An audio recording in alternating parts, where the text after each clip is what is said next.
Good evening. The September 20th, 2021 special meeting of the Evanston City Council shall come to order. Would the clerk please call the roll? Text or email? Councilmember Nguyen? Here. Councilmember Newsma? Councilmember Burns? Here. Councilmember Sufferton? Here. Councilmember Revell? Here. Councilmember Reed? Councilmember Fleming? Here. Councilmember Kelly? Here. Councilmember Braithwaite? 7 members have answered the call of the roll, meaning we have a quorum. Would the clerk please add Councilmember Newsma to the roll as well? We begin with the mayor's public announcements. I'm afraid that I have another difficult announcement to share this week. On Saturday, which was a day with a significant riptide at the lake, and as many of you know, the season is over, and we no longer have either lifeguards posted, nor is the lakefront open for swimming. It was a very dangerous day, and there were a number of people in harm's way. A woman and her child, a Good Samaritan who sought to rescue them. All 3 of those individuals were saved. I want to say a big thank you to our first responders. I see that our fire chief is here, Paul Polyp. The Evanston Fire Department did extraordinary work, as did the Evanston Police Department, together in partnership with, I have to say, a bunch of other organizations from around the region, other fire departments and so forth. Those 3 individuals are alive today because of that work, and I want to share my personal appreciation for that extraordinary and important work. Unfortunately, I have to share with you that a 4th individual did not make it that day, and we lost someone in the lake, a very young man from Chicago, and obviously it's very, very hard to hear and hard to comprehend. I just want to say on a personal note, I think this is a reminder of what's at stake when we put together this government. We had a team that was able to save 3 lives this weekend. That's what happens when we do our jobs well. And again, all the appreciation in the world, and I've just taken that as an occasion to meditate a little bit about the question of how important it is for us to take this work seriously and do it properly, because it can at times be in a very literal sense, a matter of life and death, as it was this weekend. So thank you again, Chief Polyp, to you and your team, to all the first responders who helped save 3 lives this weekend, and just extraordinary, extraordinary work. That concludes.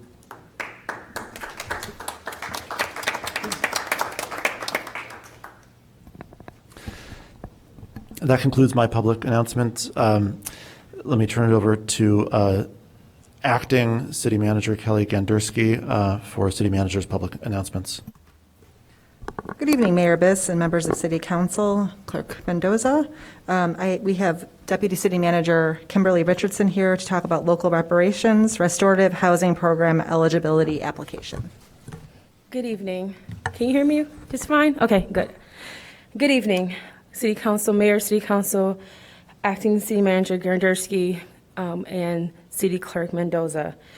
I am excited to state that tomorrow we will begin the first process of our reparations application process for eligibility, September 21st, and it will run through November 5th.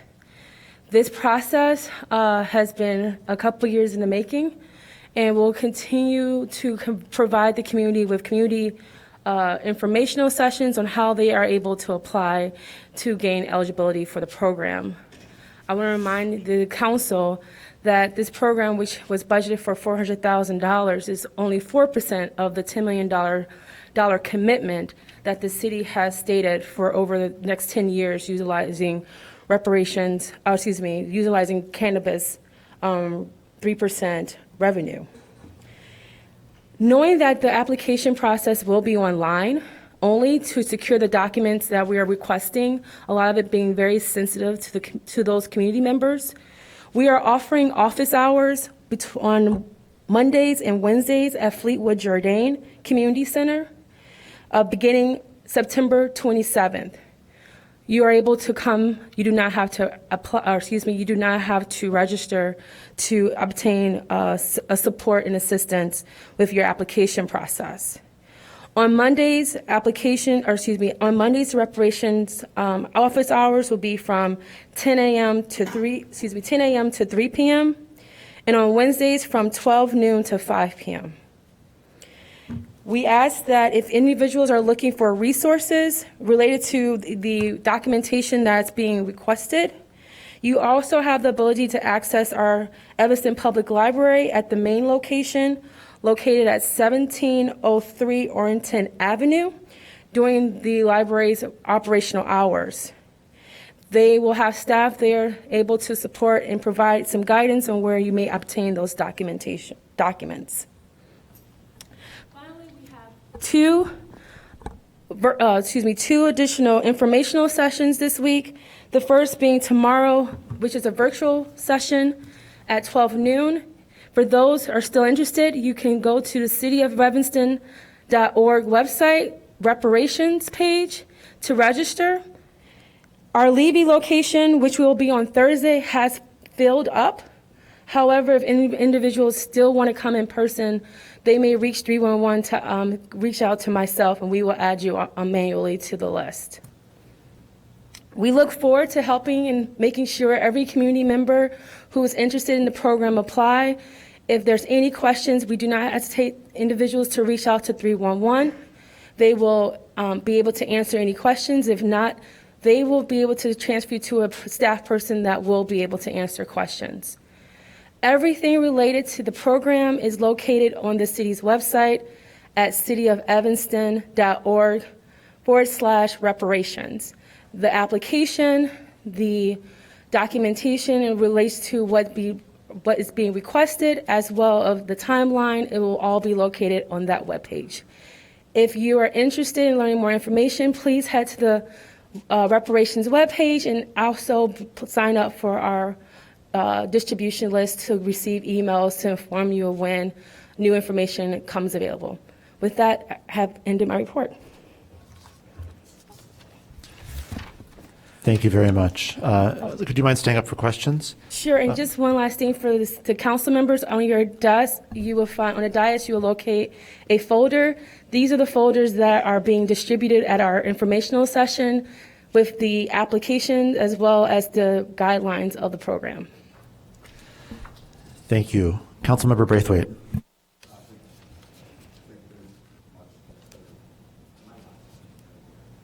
I can't hear you.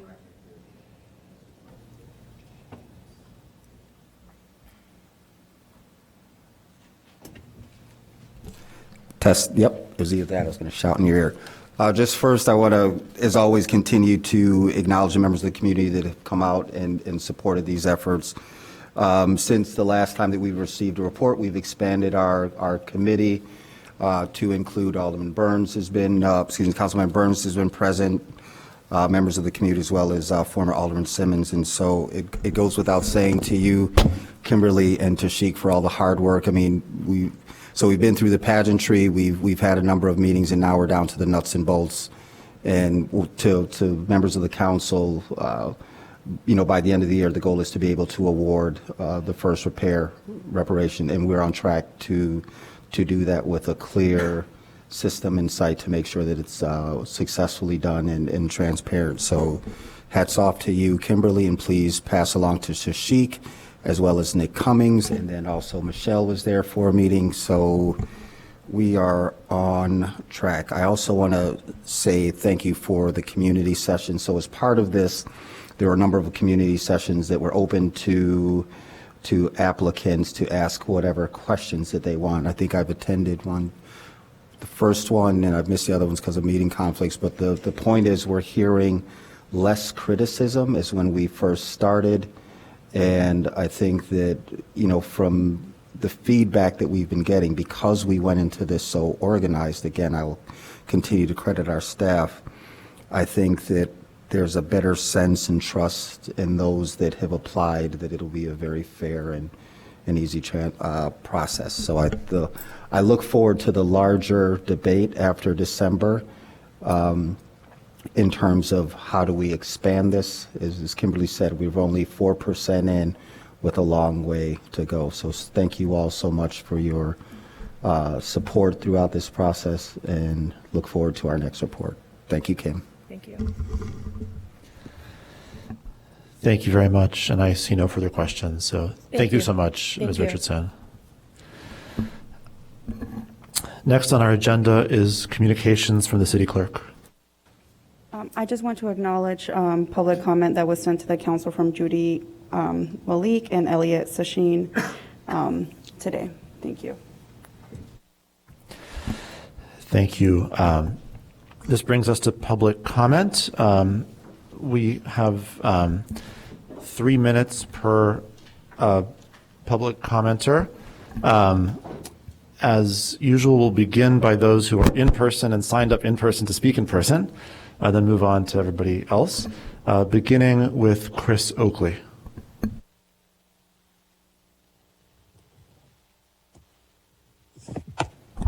Thank you, and I'll try and make this brief. I've timed it at 2 minutes. My name is Chris Oakley. I live at 3115 Thayer Street in Evanston, and I am a registered architect by profession. With a report on possible discussion relating to affordable housing this evening, I wanted to touch base on the permitting and construction of accessory dwelling units. The city and the commissions worked to introduce and update ordinances relating to this about a year ago with the intent of encouraging ADU construction and providing a more affordable housing typology option. This is consistent with legislation in other cities and other parts of the country. Simultaneously, in Evanston, we see large additions, both horizontal and vertical expansions to small homes on small lots. Many of these are done by builder developers, adding thousands of square feet in area with additional floors.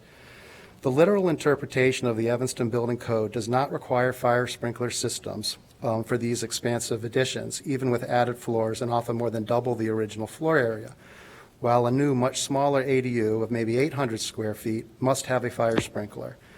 This is a lopsided application of the building code and introduces a level of complexity and disproportionate cost to anyone who is attempting to build a detached ADU.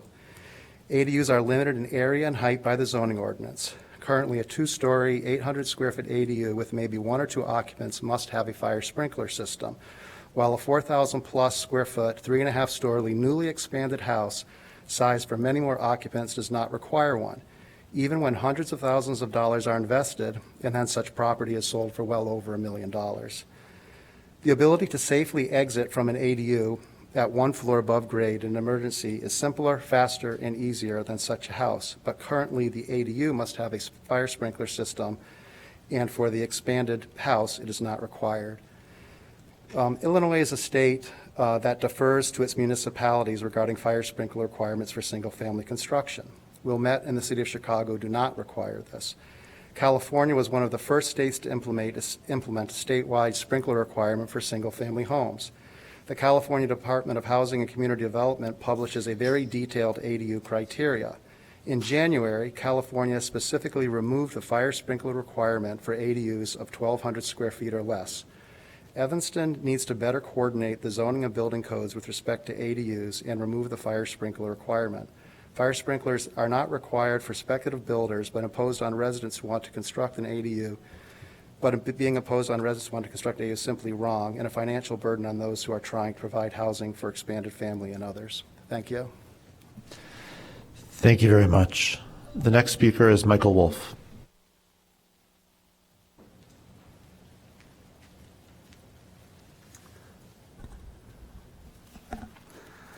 I'll try to lean into this, but thank you, City Council, for the time and the opportunity to speak. Very happy to be here to forward on this letter that should have been in your email boxes, but asking for the City Council to take seriously the charge of writing an apology with trauma-informed practices that is going to apologize to the young women and girls and how this city handled their complaints. I know at the lakefront, and I know so much has been talked about both in the media and here, and I want to honor some of the conversations I want to say that the letter I wrote, in which many clergy signed, which I have another copy of here, I don't know what the COVID precautions are or if it's okay to touch another sheet of paper, but it's in your email inbox as well. One of the things that I think is really important is just not to lose sight of the importance of this apology. Not to lose sight that this is really one of the first steps and one of the first ways that harm can be reduced, that we can begin to address issues, and that work of repair can only begin by an acknowledgement of wrongdoing. So many of you were surprised by that wrongdoing. So many of you were surprised and taken aback. I know I was, and so were the city's clergy. We really want to ask you to take that task seriously. I know a couple council members have said that they are working on this. I think that's great. I don't know, it's a very gentle push in the sense that we really want to be partners with you. We want to say that there are people in Evanston, we represent congregations that take this very seriously, and that it is something that needs to happen, and that we look forward to seeing what you produce. And we look forward to seeing that hopefully promptly and within the next little bit. I think that it's important that it stays on your agenda, on your radar, and that people in our communities really care about it. Would you, that's it. Would you like a copy of it? I don't know about the COVID rules. I'm sorry. Great.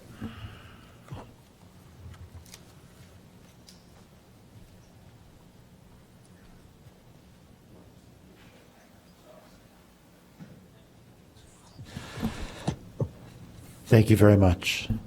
Thank you. The next speaker is Sue Lolbach.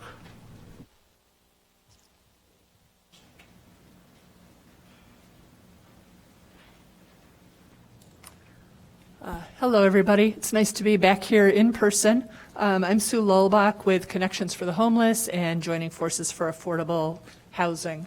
I'm glad that these quarterly meetings on affordable housing are starting back up. The pandemic has definitely emphasized the need for affordable housing. We've spoken with 7 out of 9 of you, and there appears to be really great energy around the whole topic, so we're encouraged by that. However, from a very few of you, from some commissioners and committee members, and from an increasing number of residents, we're also seeing resistance to actual affordable housing action, resistance to buildings with affordable units, calls for restrictive zoning that will make it harder to increase affordability, lots of comments against students, renters, and transients, and a renewed focus on keeping Evanston the way it is, as opposed to making it more affordable. The city has lots of initiatives related to housing underway, new sources of money related to COVID, reparations, ADU work, the 3 unrelated rule, new buildings, et cetera. But there still isn't a real plan in place that integrates all of these efforts to complement each other, to maximize the impact of each, and address the full range of needs. Joining Forces continues to advocate for planning focused on housing. We believe that the city does not need to wait for the comprehensive plan. Affordable housing planning should feed into that effort. And we stress that we do not need new studies. We have the information we need to complete a plan. We do not need new lists of goals either. So much of that has already been defined, most recently in the 5th Ward TIF plan, which had wonderful, amazing goals. What we need now is a list of steps that we will take to achieve our goals. We need a process put in place as soon as possible to define how we will achieve affordability goals, how we will use our resources to do so, who's going to do what, and when we're going to do each step. Our primary ask is that the city put the planning process in place before the holidays. The housing crisis existed before the pandemic, and it will continue. And it is a crisis. People are suffering, and it's time we take action. Thank you. Thank you very much. That brings us to those who signed up online. And so the next speaker will be Betsy Wilson, followed by Marcus Martinez, and then Maurice Clausen.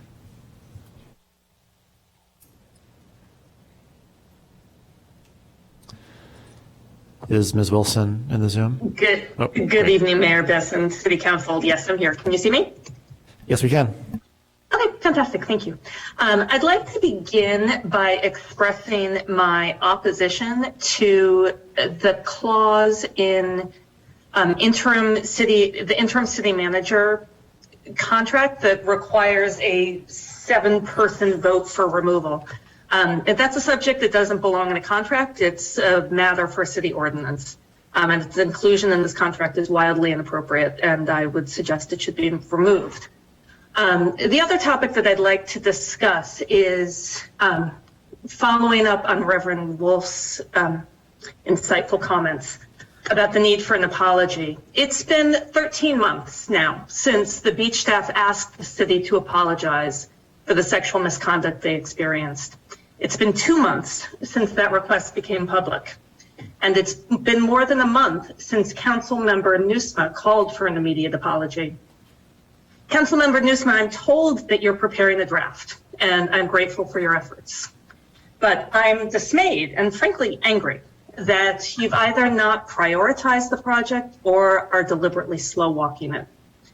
It seems that you took several weeks to even produce a very preliminary draft, and that draft was a typical non-apology apology that failed to describe the city's failures or explain how the city will do better in the future. The final draft must be better. You've had the volunteer assistance of a number of community members with deep expertise in trauma-informed practices, but the document still has not been produced. Offering an apology is the easiest part of the council's responsibilities in this situation. If the council can't handle this, how can we trust you to ensure a fair and independent investigation or to do the hard work of reform? An apology is long overdue. Thank you. Thank you very much. The next speaker is Marcus Martinez, followed by Maurice Clausen, and then Genevieve Pappas. Thank you, City Council, for the opportunity to address you. I had to step out of a meeting, so I'm forced to be brief. I wish I could go on about Ms. Ganderski's many qualifications and many positive attributes. Needless to say, I want to testify as to my strong support of Kelly Gander.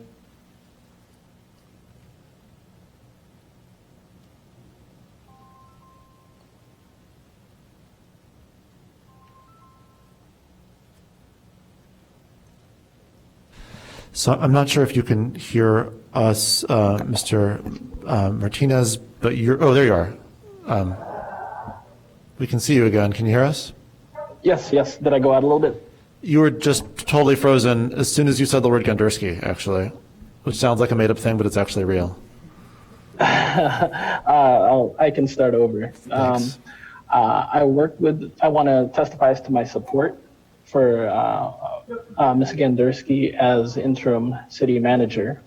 I worked with her for 3 years at the City of Chicago Department of Law. She was my direct supervisor. When she arrived, she professionalized the division. She was a dynamic attorney. She challenged difficult judges and held them accountable. She expected us to be effective.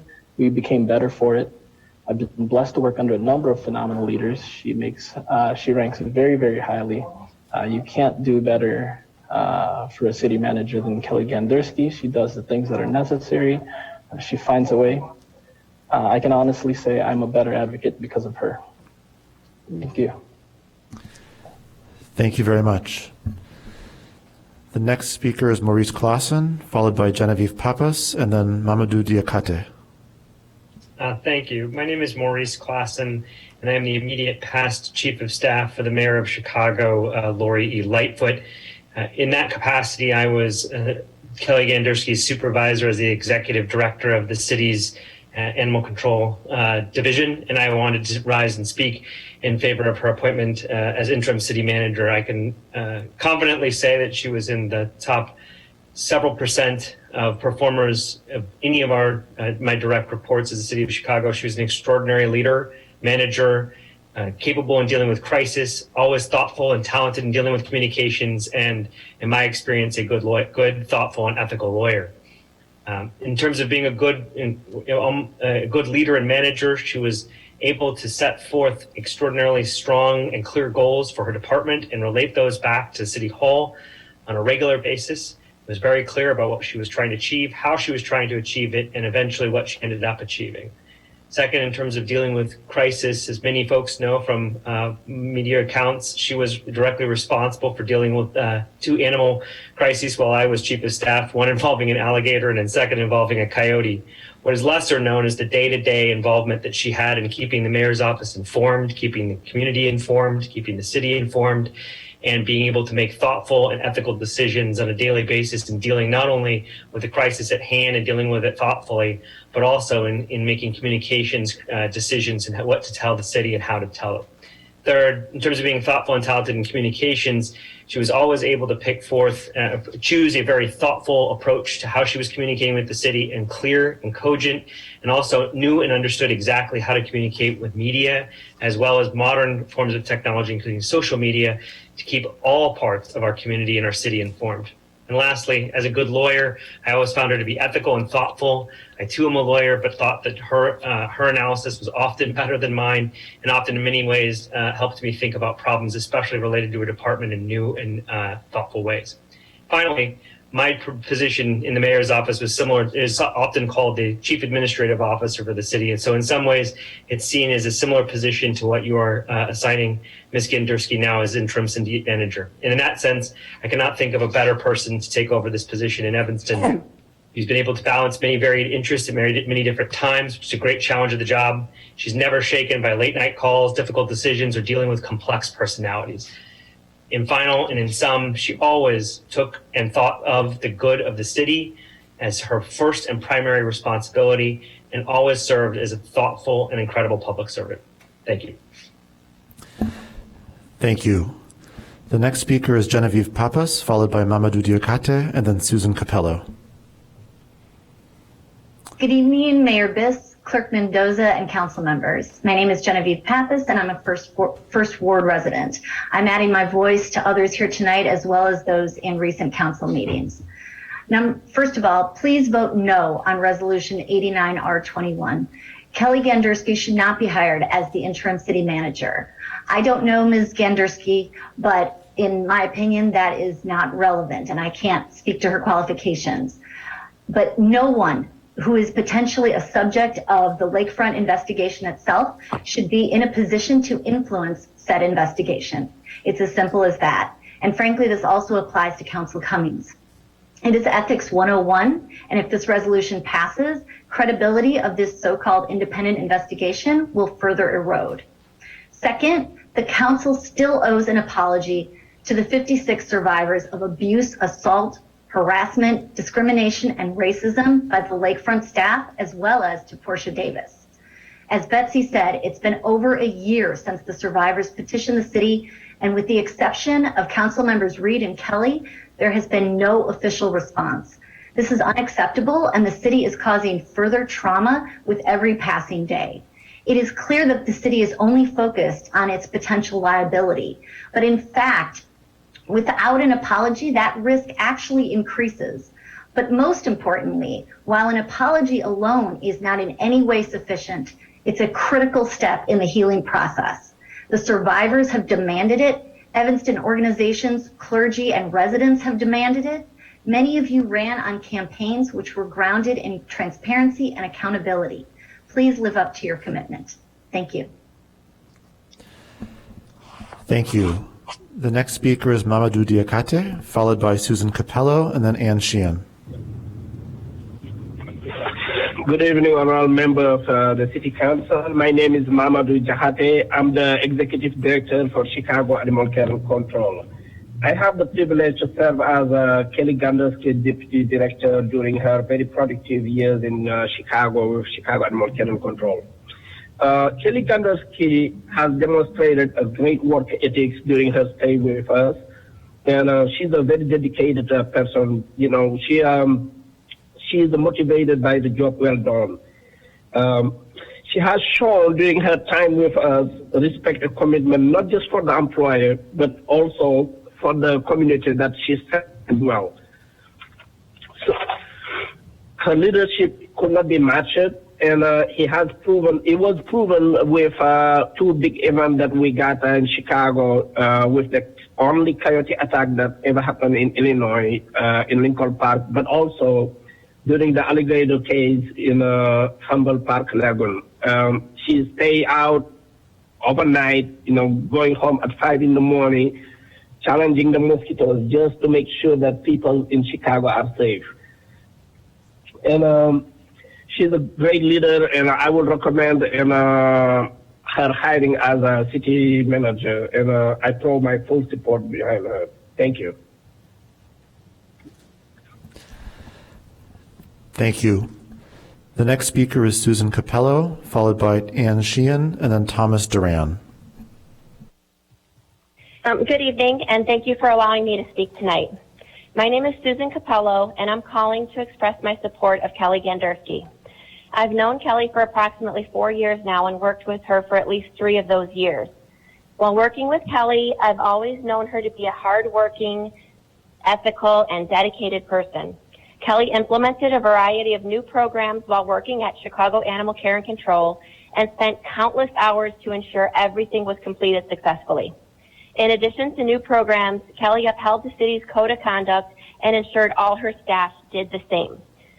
With that, Kelly Gandersky would be a great city manager for any city. Thank you very much. Thank you. The next speaker is Ann Sheehan, followed by Thomas Duran, and then Barbara Burke. Good evening. My name is Ann Sheehan, and I want to thank Mayor Biss and the City Council for this opportunity to speak in support of Kelly Gandersky for interim city manager. I am the former First Deputy Chief of Staff for the City of Chicago with 17 years of experience in municipal government, and I believe Kelly is a committed public servant who is well suited for this position.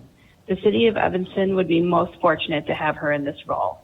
I first met Kelly in early 2018 in my role as Deputy Chief Operating Officer for the City of Chicago when I interviewed her for opportunities within animal care and control. At the time, Kelly was General Counsel with the Chicago Department of Law.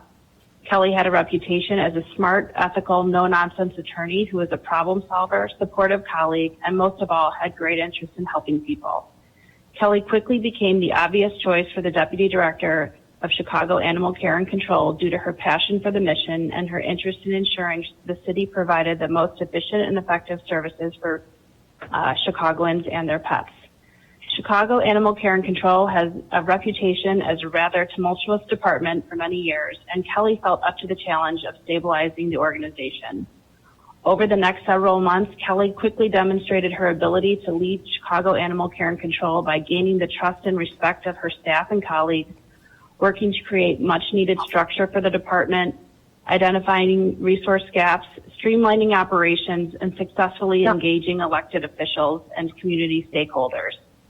She was quickly promoted to Executive Director, where she successfully led the department through the Lightfoot administration transition. When Kelly shared that she had accepted the role of Corporation Counsel for the City of Evanston, we were thrilled for her because we knew she had the potential for great things beyond animal care and control, but we are also disappointed to be losing such a valuable and reliable member of the Mayor's Cabinet.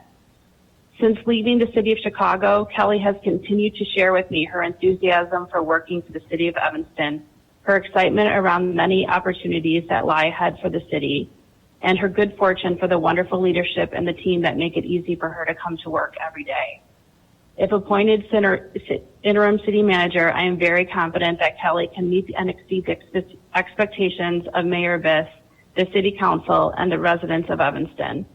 Her legal background and operations experience combined with her professional integrity, her proactive nature, and excellent communication skills make her an ideal candidate for this role. I hope you will appoint her. Again, thank you for this opportunity to support Kelly for the role of interim city manager for Evanston. Thank you. Thank you. The next speaker is Thomas Duran, followed by Barbara Burke, and then Elliot Zashin. Hi, this is Tom Doring. I'm an attorney with the City of Chicago, and I've been there nearly 30 years, and I had the great pleasure of supervising Kelly Gandersky in the prosecutions division of the law department. And I'm here to say she is an individual of the highest ethical standards, and she is perhaps the best attorney I've ever had working at the law department as far as judgment. And I don't think Evanston could do any better than Kelly. Thanks. Thank you. The next speaker is Barbara Burke, followed by Elliot Zashin, and then Tricia Connolly. Thank you, Mayor Biss. My name is Barbara Burke, and I initially met Kelly Gandersky in the City of Chicago Department of Law many years ago. We have worked together on numerous difficult issues, and I have the highest praise for her work. She would make an excellent interim city manager for the city of Evanston. She's well respected across all departments. She is very hardworking. She keeps her focus, and she is very motivated to achieve the best outcomes for whatever difficult situation that she finds herself in. So I'm putting my full support behind her, and hope you do as well, for Kelly Gandersky for interim city manager. Thank you so much. Thank you. The next speaker is Elliot Zashin, followed by Tricia Connolly, and then Doreen Price. Can you hear me? This is Elliot Zashin. Yes, we can. Ward 9. Can you hear me? Yep, go ahead. I regret the necessity of offering opinion again on the appointment of Kelly Gandersky to the position of interim city manager. Last week, members of the CABG offered a critique of this appointment and made suggestions for alternatives. It appears that the council will make a final decision tonight to approve the appointment. As troubling as that decision is to me, I feel the need to comment on the terms of the present proposed contract, specifically the provision that she could be dismissed only by a vote of at least 7 alderpersons. From what I gather, this is a change in the normal process by which the council can hire and fire people. I would like to know, if this is the case, I would like to know why the mayor and presumably the majority of the council consider this an acceptable modification of the normal procedure of the council. As I said last week, only a selection process for the permanent position of city manager that is transparent and includes significant public involvement will restore public confidence in our city government. This may well be the most important decision that the council and mayor will make in their present term. I urge you to do it right. So in the interim, why take an action that makes it appear that the mayor and the council believe Ms. Gandersky deserves special treatment? Why at a time when it's important to restore confidence would you want to undermine it? I urge you to eliminate this provision. I assume that Ms. Gandersky, in light of all the comments made by people in support, is willing to take this position with the usual conditions. And if she isn't, then perhaps she's not the ideal person for this interim role. Thank you very much. Thank you. The next speaker is Tricia Connolly, followed by Doreen Price, and then Priscilla Giles. Hello, Tricia Connolly, 4th Ward. Mayor Biss, the silence is deafening. Victims are waiting. The greater community is waiting on your leadership to bring forward an apology to the victims of sexual harassment abuse at the lakefront. How much longer are we going to wait for this minimal request for an apology from the city of Evanston for the dismissive treatment of those harmed while employed at the beach? We have all watched this crumble. It is my opinion that a lack of trust is reaching an all-time high based on the moves by our city leadership around who has been chosen to lead the investigation from the city to who will now be our interim city manager. Why might I feel this way? Well, I think the wall of protection outlined in the contract for our interim city manager speaks for itself. Mayor Biss, it's a disappointment that as the leader of this city, this is acceptable to you. Thank you. Thank you. The next speaker is Doreen Price, followed by Priscilla Giles. Hello, can you hear me? Yes, we can. It's Doreen Revell, and I was going to attend, but I didn't make it, so I apologize.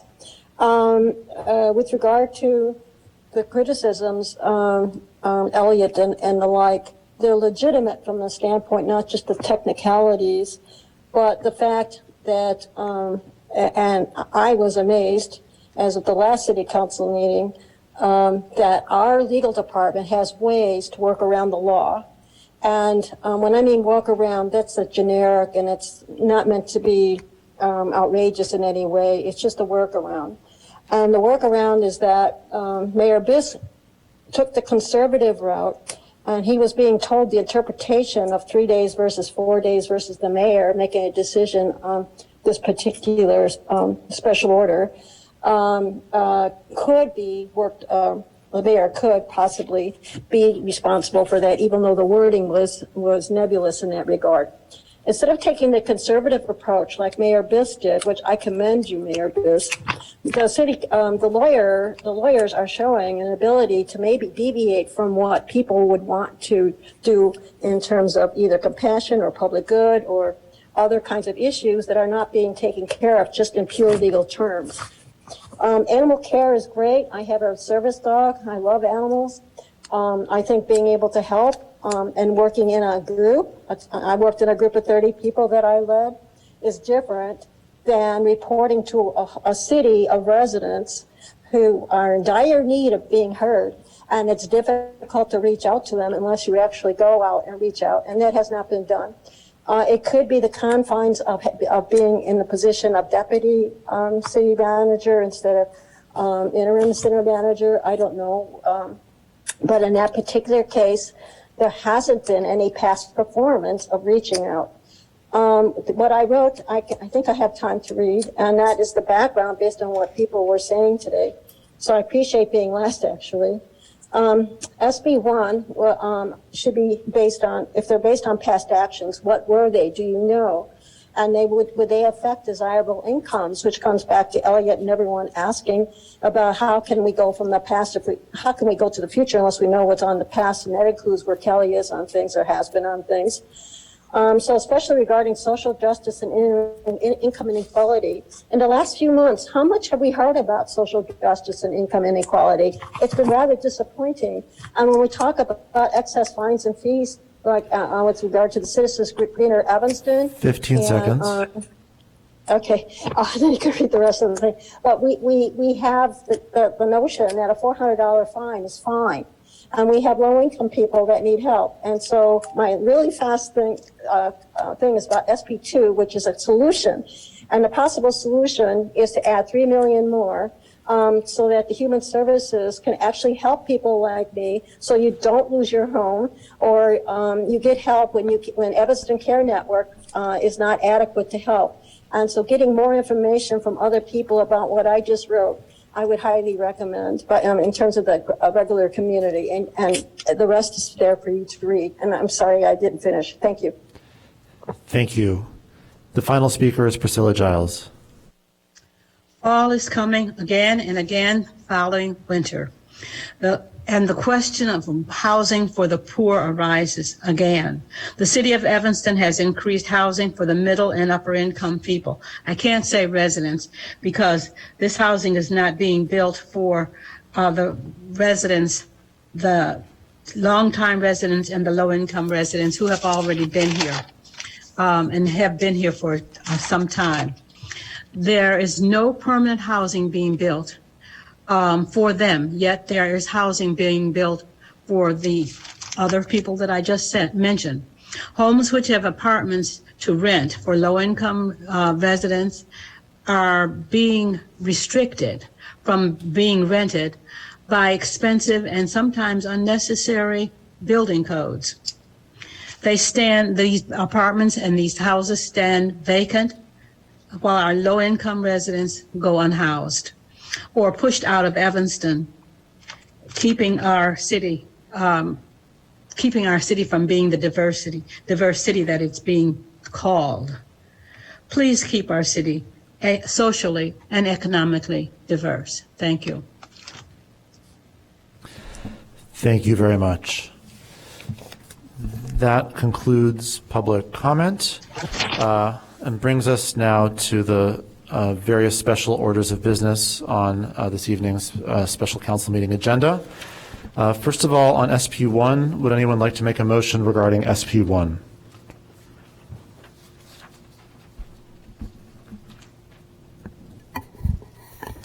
I move SP1 Resolution 89-R-21 authorizing the appointment of an interim city manager for the city of Evanston for action. Second. Councilmember Fleming moves SP1. Councilmember Nguyen seconds. Is there any discussion? We begin with Councilmember Revell. I'm sorry, I just flicked my light by mistake, so never mind. No problem. Councilmember Kelly. So I was glad to hear from Ms. Gandersky's colleagues in Chicago. That was really wonderful to hear those comments. But I would like to see the contract amended to remove the legislative clause in there that requires a minimum of 7 votes. I feel very strongly that this really has no place in an employment contract. I'd like to move forward tonight with but I'd like to have that amended to remove that clause. I think, this is our legislative domain, and I feel it usurps our elected officials' legislative domain to have that in an employment contract. And it's almost as if this clause is, like it's preempting or anticipating some potentially less than positive future. And I just think it really, I'd really like to see that removed. I just think otherwise it's like we're adding yet another component that's endemic of what has been since last summer. I know a very ineffective process that has failed to appropriately respond to very serious allegations. So I think this is really does not belong. So I would like to move to amend the contract so that just that one component is removed.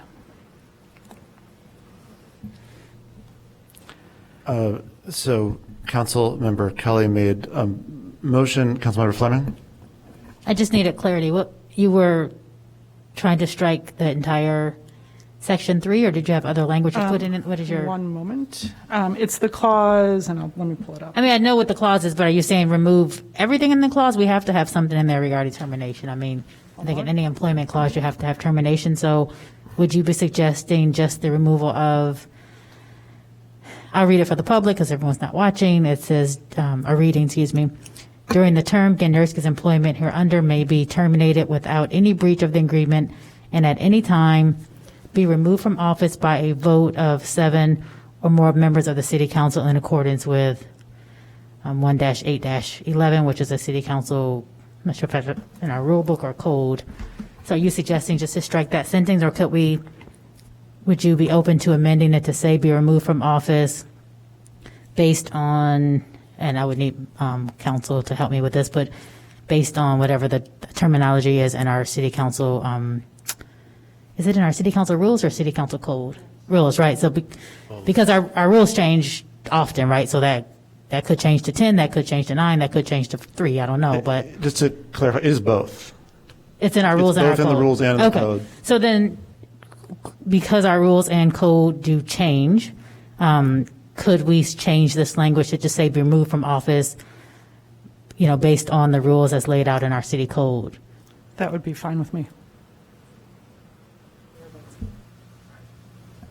Right now it's 7, it could be, whatever in 10 years. At which time hopefully Ms. Gandersky will no longer be interim because she should not serve 10 years, but my point is that this should just go along with referring to our sitting code. So my question is that what you're looking for? Because you just said strike it all. Yes, so I would, that if we need to reword it so that we say that it be subject to our existing code. That termination would be subject to our existing code with regard to council action. I just think putting in here, yes, so basically I'd like that sentence. I think it's. You would like the sentence change to just reflect not a number of votes, but just that the termination is based on what is laid out in our city code. Correct. Yes. All right, so I could second that. That was not the most eloquent sentence that I just put forward, so I'm not necessarily suggesting that, but I think what you're trying to say is it just should not say 7. It should say according to existing city code. Okay. So I think there maybe has been a motion in a second. I'm not totally sure. I think if we I want to. did second, but I was trying to clarify what her motion was, so. I apologize that I didn't have the wording.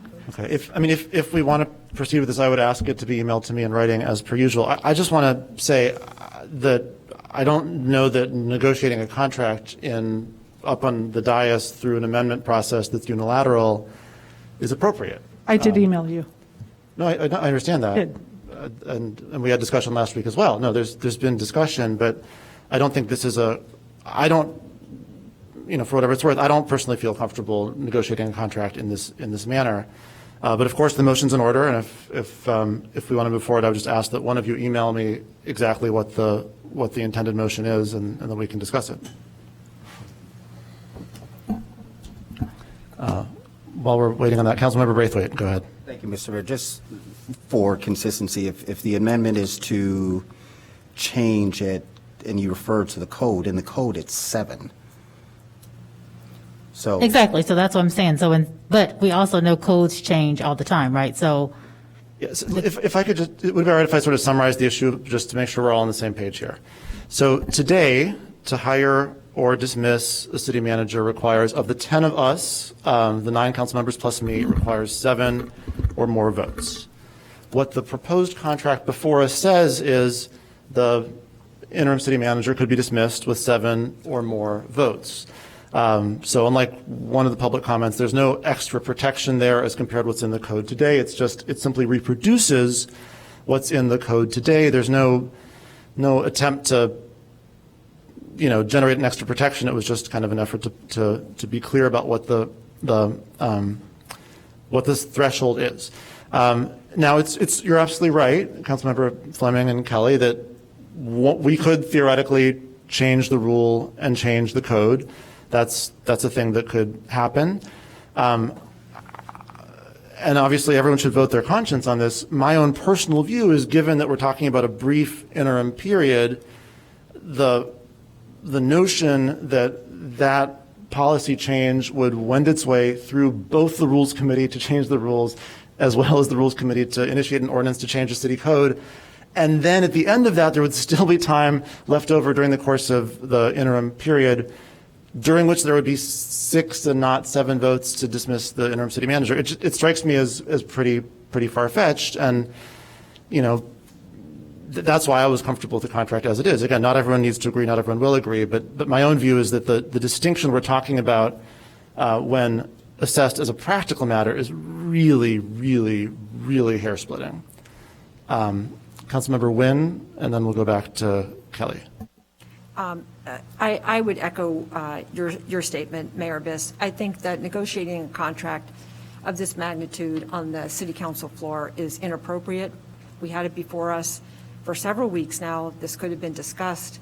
It could have been raised at the last council meeting where this issue was held. I am going to support the contract as written. This isn't how we should operate with any of our city employees. On the fly at the last minute. I was not contacted by this about this change by any member of the city council. This is a surprise to me. I will not support it. I think it's negotiating in very bad faith.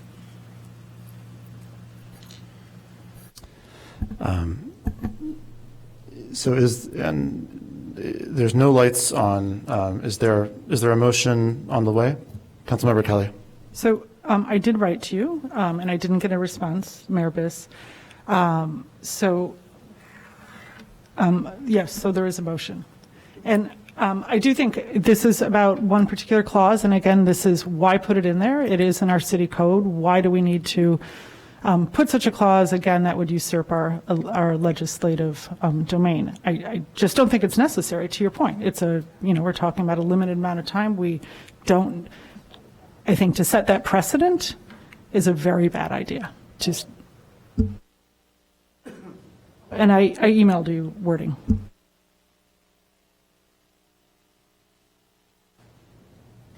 Sorry, I'm just waiting for this to come through.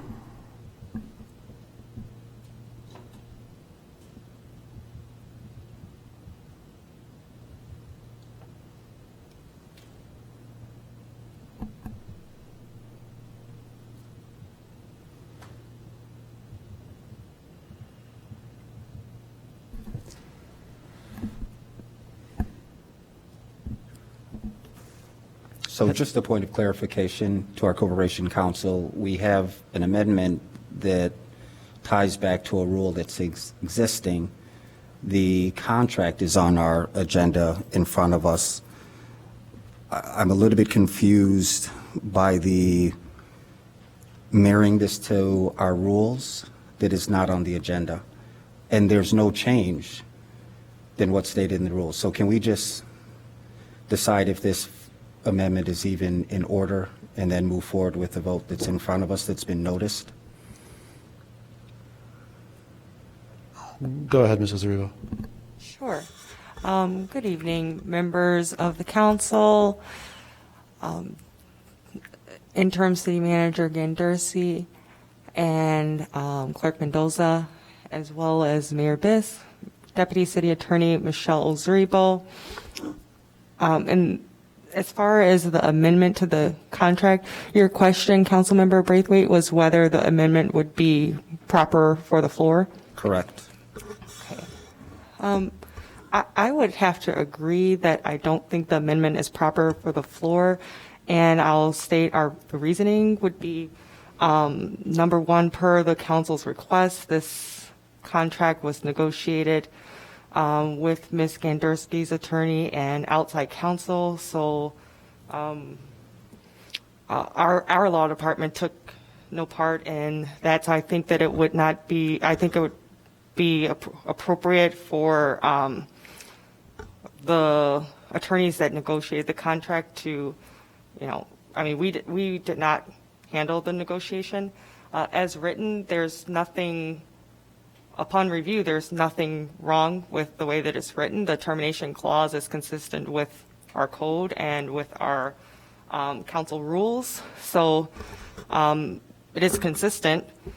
But as far as negotiating the clause this evening, I would have to agree that I don't think this would be the appropriate means of negotiation. I just want a clarification. Are you suggesting that it's not appropriate to negotiate a contract in this manner, or are you suggesting that the motion itself is out of order? Both. So, well, to your question regarding the negotiation of the contract, I would agree that I don't think that would be proper to negotiate it in this setting. And then the motion for the amendment,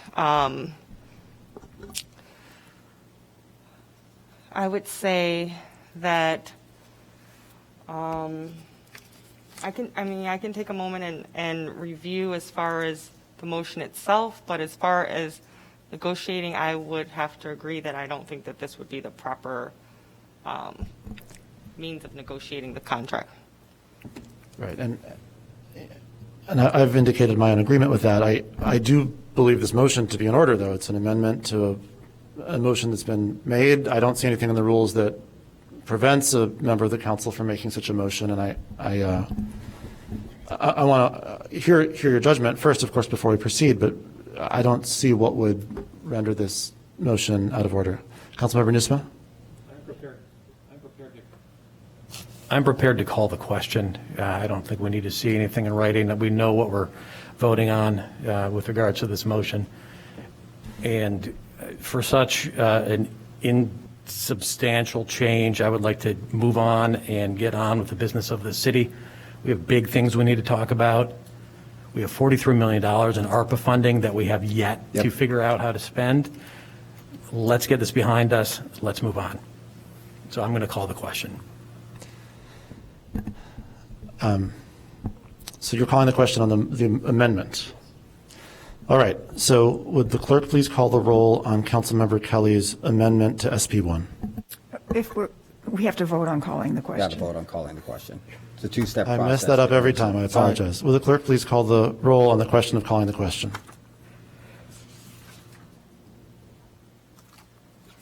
I have a council member who's trying to get on in order to vote. Are we able to wait? Question's being called. Question's being called. Okay. Councilmember Nguyen? Aye. Councilmember Nusma? Aye. Councilmember Burns? Aye. Councilmember Sufferton?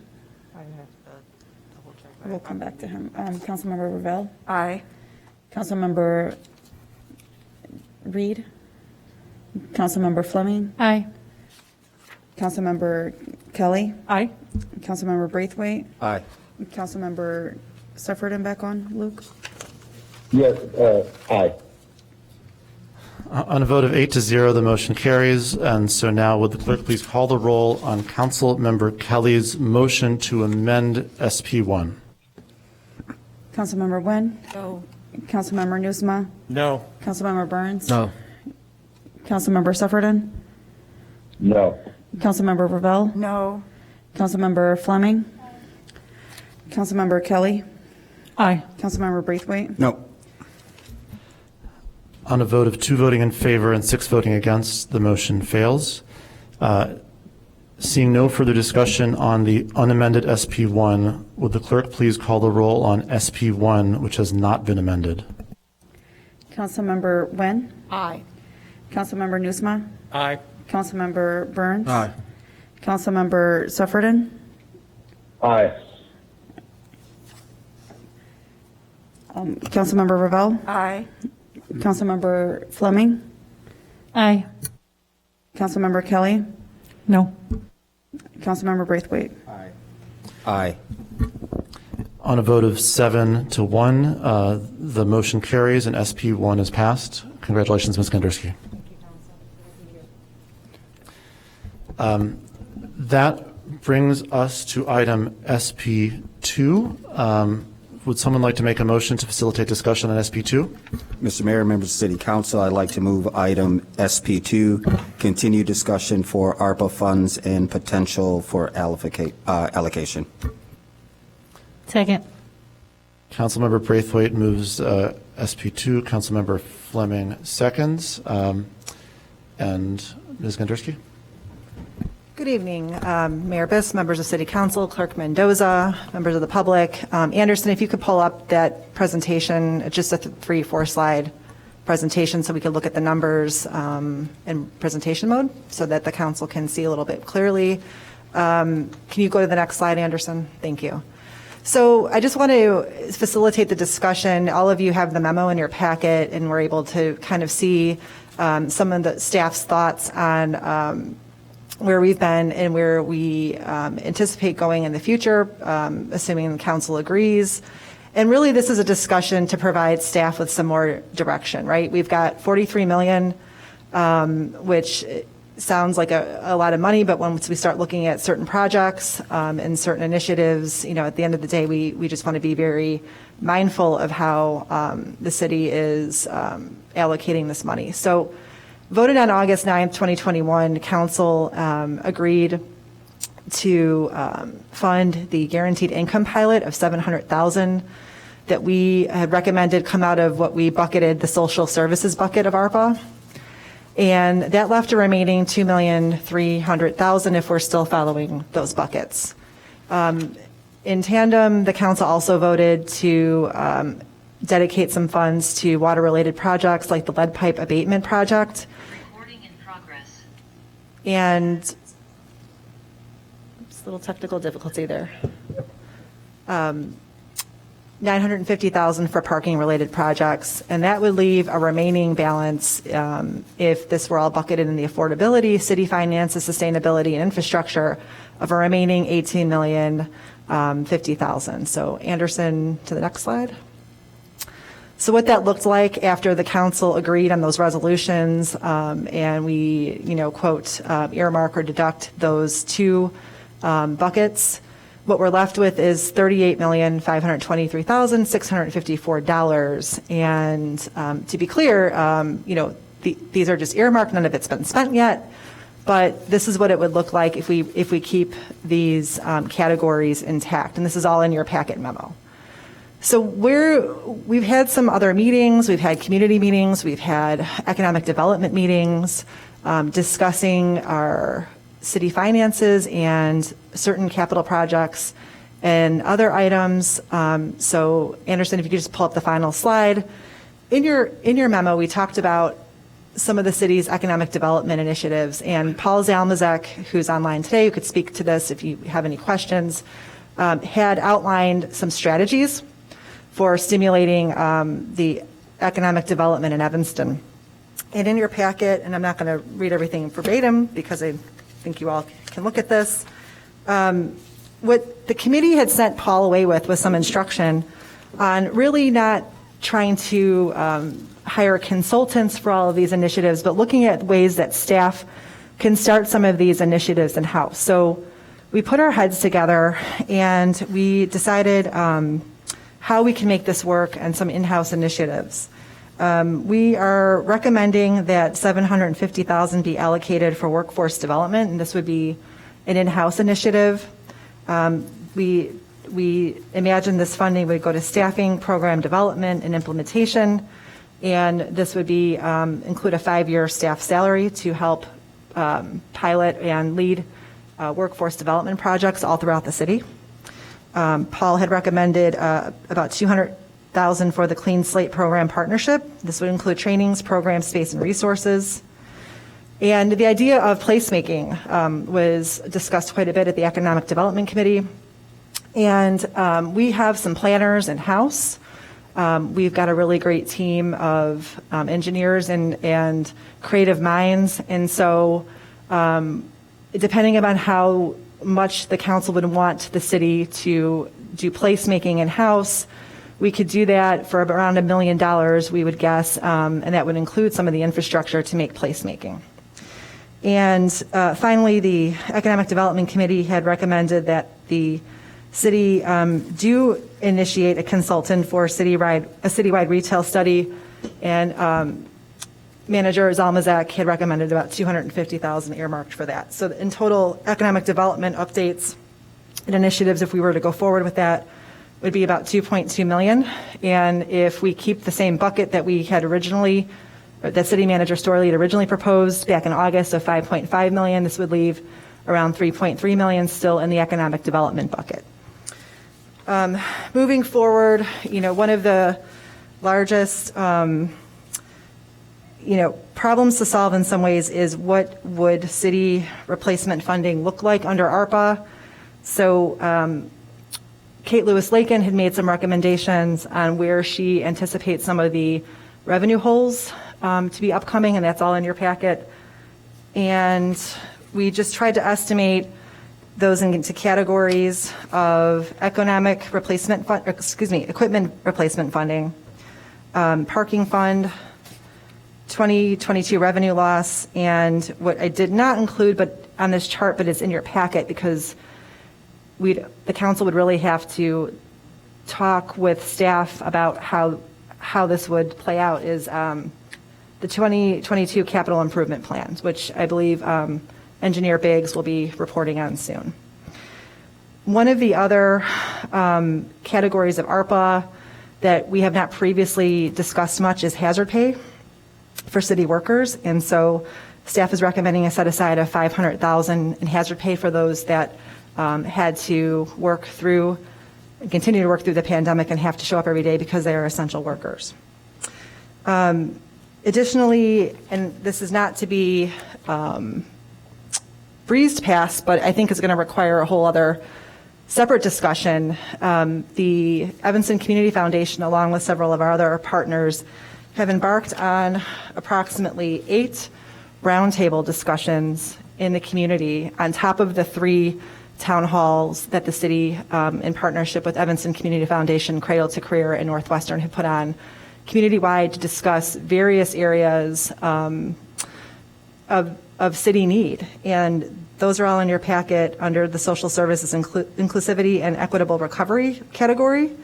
And it ranges everything from early childhood, workforce development, school-age children, immigrant and undocumented population, arts and humanities, and several others. And generously, the Evanston Community Foundation retained a consultant to put together a comprehensive report for council that'll be forthcoming after the very last roundtable. So that'll be a category in and of itself that we haven't really discussed much of how to apply funds towards social services and inclusivity and equitable recovery, but that's something that I would anticipate we would continue to discuss very soon. And as you can see, there were previous allocations already, which are earmarked on that chart. And finally, and last but not least, is the sustainability and implementation of the Climate Action and Resilience Plan. This was a mandate that was passed around 2018.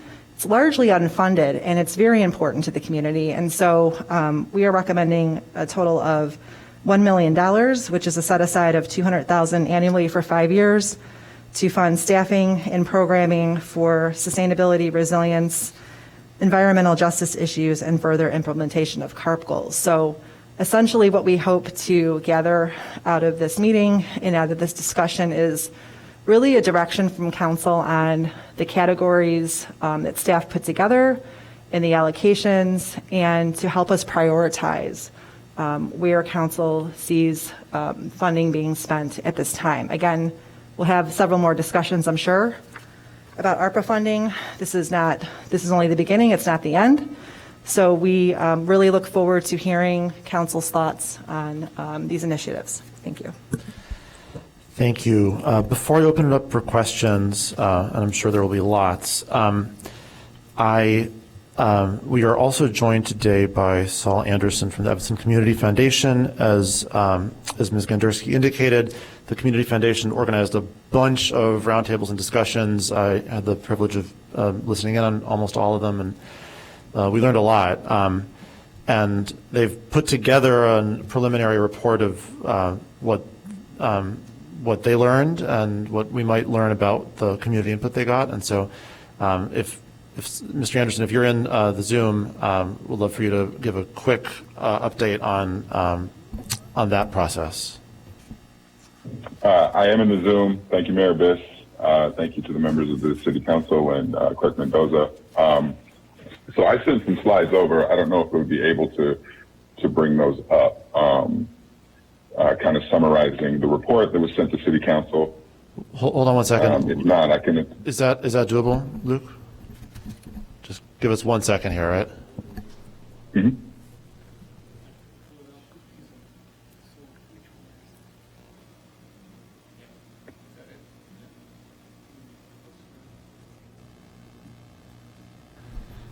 Okay, the deck is on the screen now, Mr. Anderson.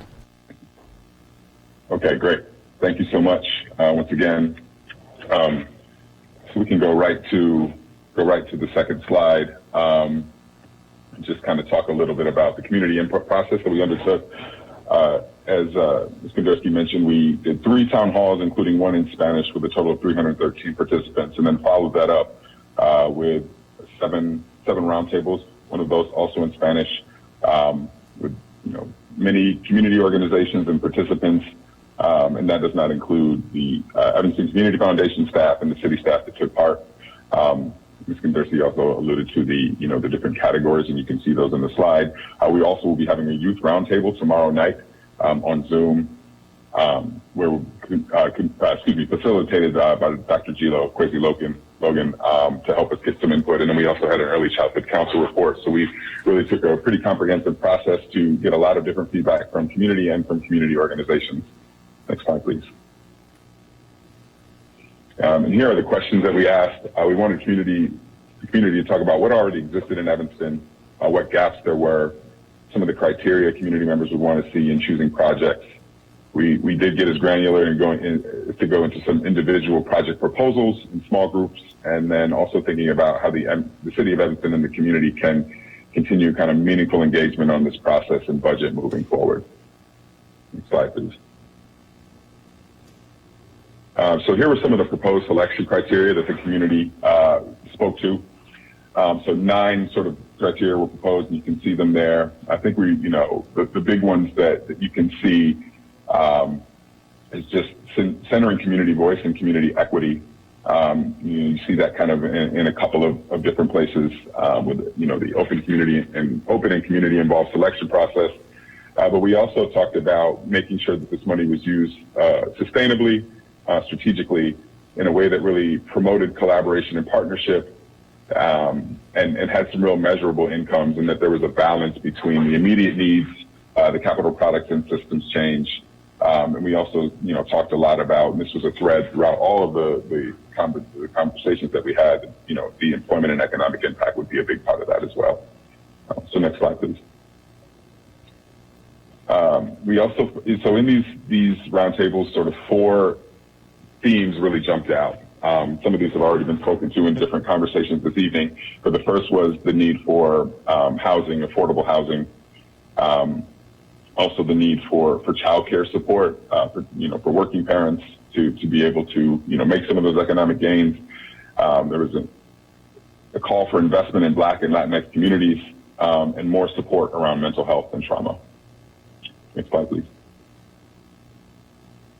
Some of the other themes that came up were the concerns around the digital divide in Evanston. I think we certainly saw a lot of that during the pandemic when many of our students were e-learning, making Evanston really a destination city using this money, thinking about employment, some of the capital challenges of development, and then also really this funding to be a great opportunity for some city and community relationship building through the processes that are undertaken to use this money and leverage this money in the community. Next slide, please.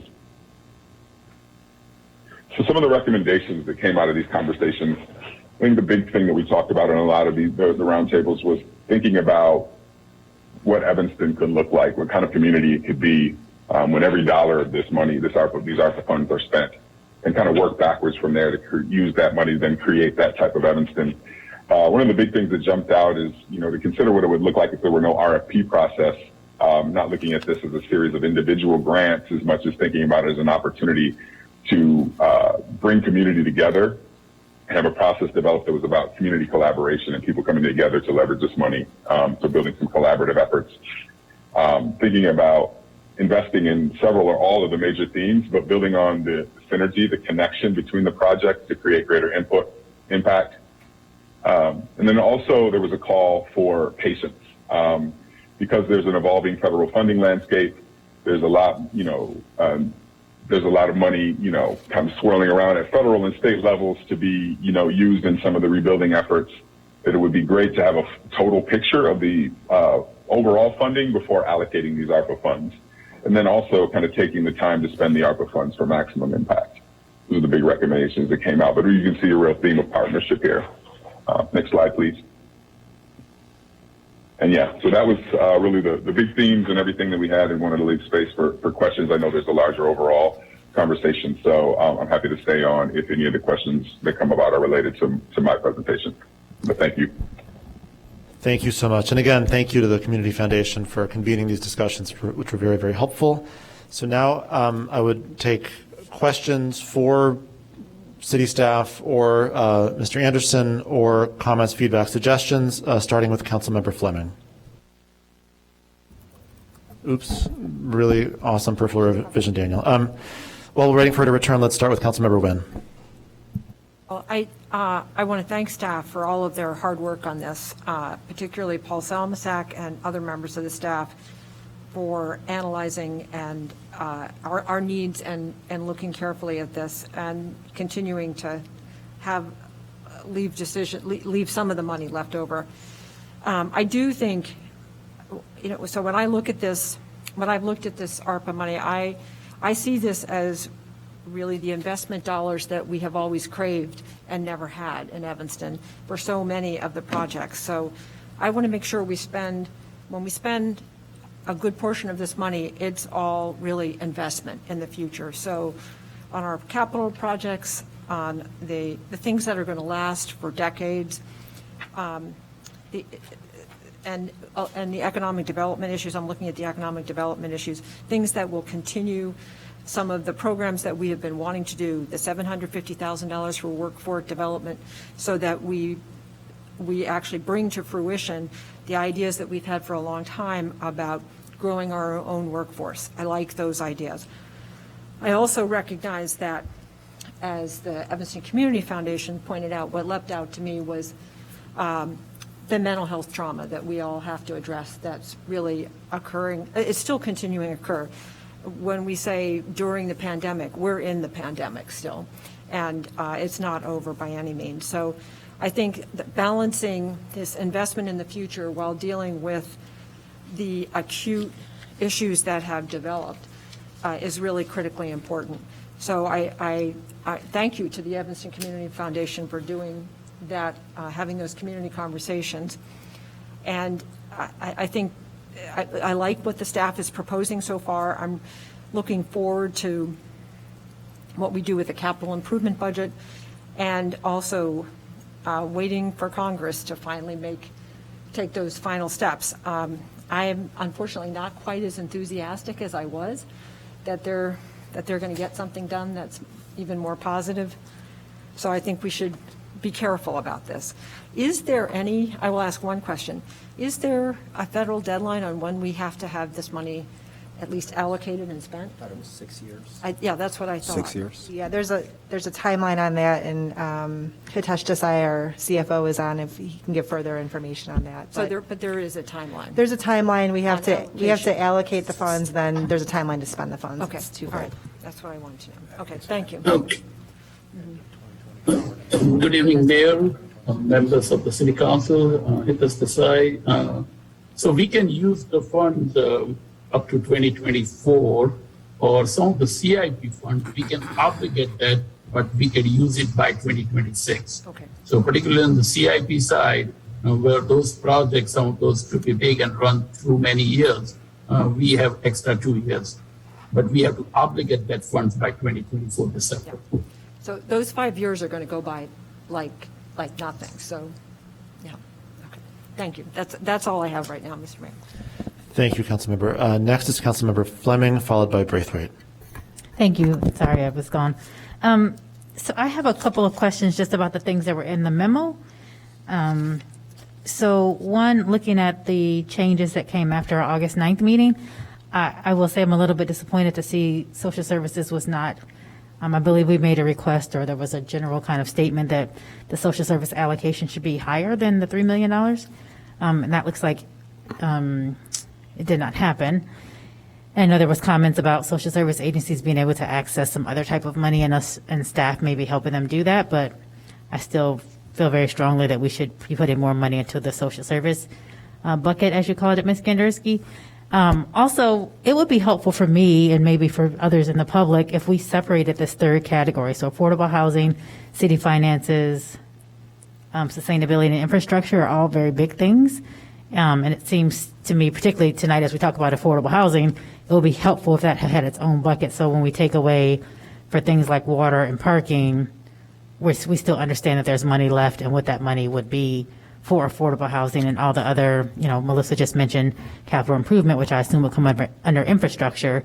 It would be nice to have that not kind of in competition with affordable housing, or at least as it appears so in this document. I would have liked to see the guaranteed income pilot maybe come out of the, inclusive and equitable recovery or something like that, so that, again, it's not competing with social services. We talked about the importance of those dollars being unrestricted, and those should not be, in my opinion, dollars that are then competing with social service agencies who are coming forward and going through our new process in the new Social Services Committee. Second, so the economic development piece, I did look at the presentation. I'm a little confused, and maybe that's not the side of my brain that works, but what placemaking really is, we can have that, I can call Paul about that, but it would be nice to know what we are proposing spending $1 million on. The citywide retail study, I also just have some concerns about, I feel like we've had some studies done, maybe not as comprehensive, but I would love for us to kind of look at what the other studies have said or what our SSAs are saying or what our business owners are saying versus going out to get a consultant who might possibly be saying the same things that we already know just by asking other people. And so we can save, $250,000 on a consultant. And then also workforce development, I'm very excited about, but I hope that is going to involve us actually looking into bringing back or starting some apprenticeship programs here in the city building where we're hiring staff. So when it has funds here for staffing, I would hope that that also includes like staffing we're going to hire, not just a staff who's going to run a new department or program.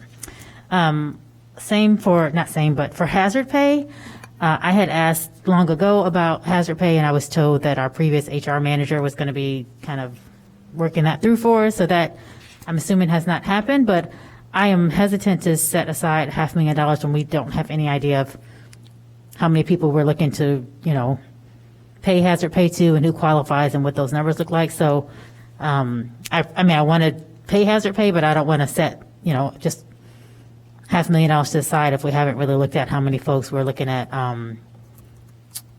paying out of that fund. So I'd hate for us to set something up and then we use the money faster than we think, and we have staff who have worked pretty hard, in public spaces through the pandemic, and then they're not paid what they are eligible to be paid.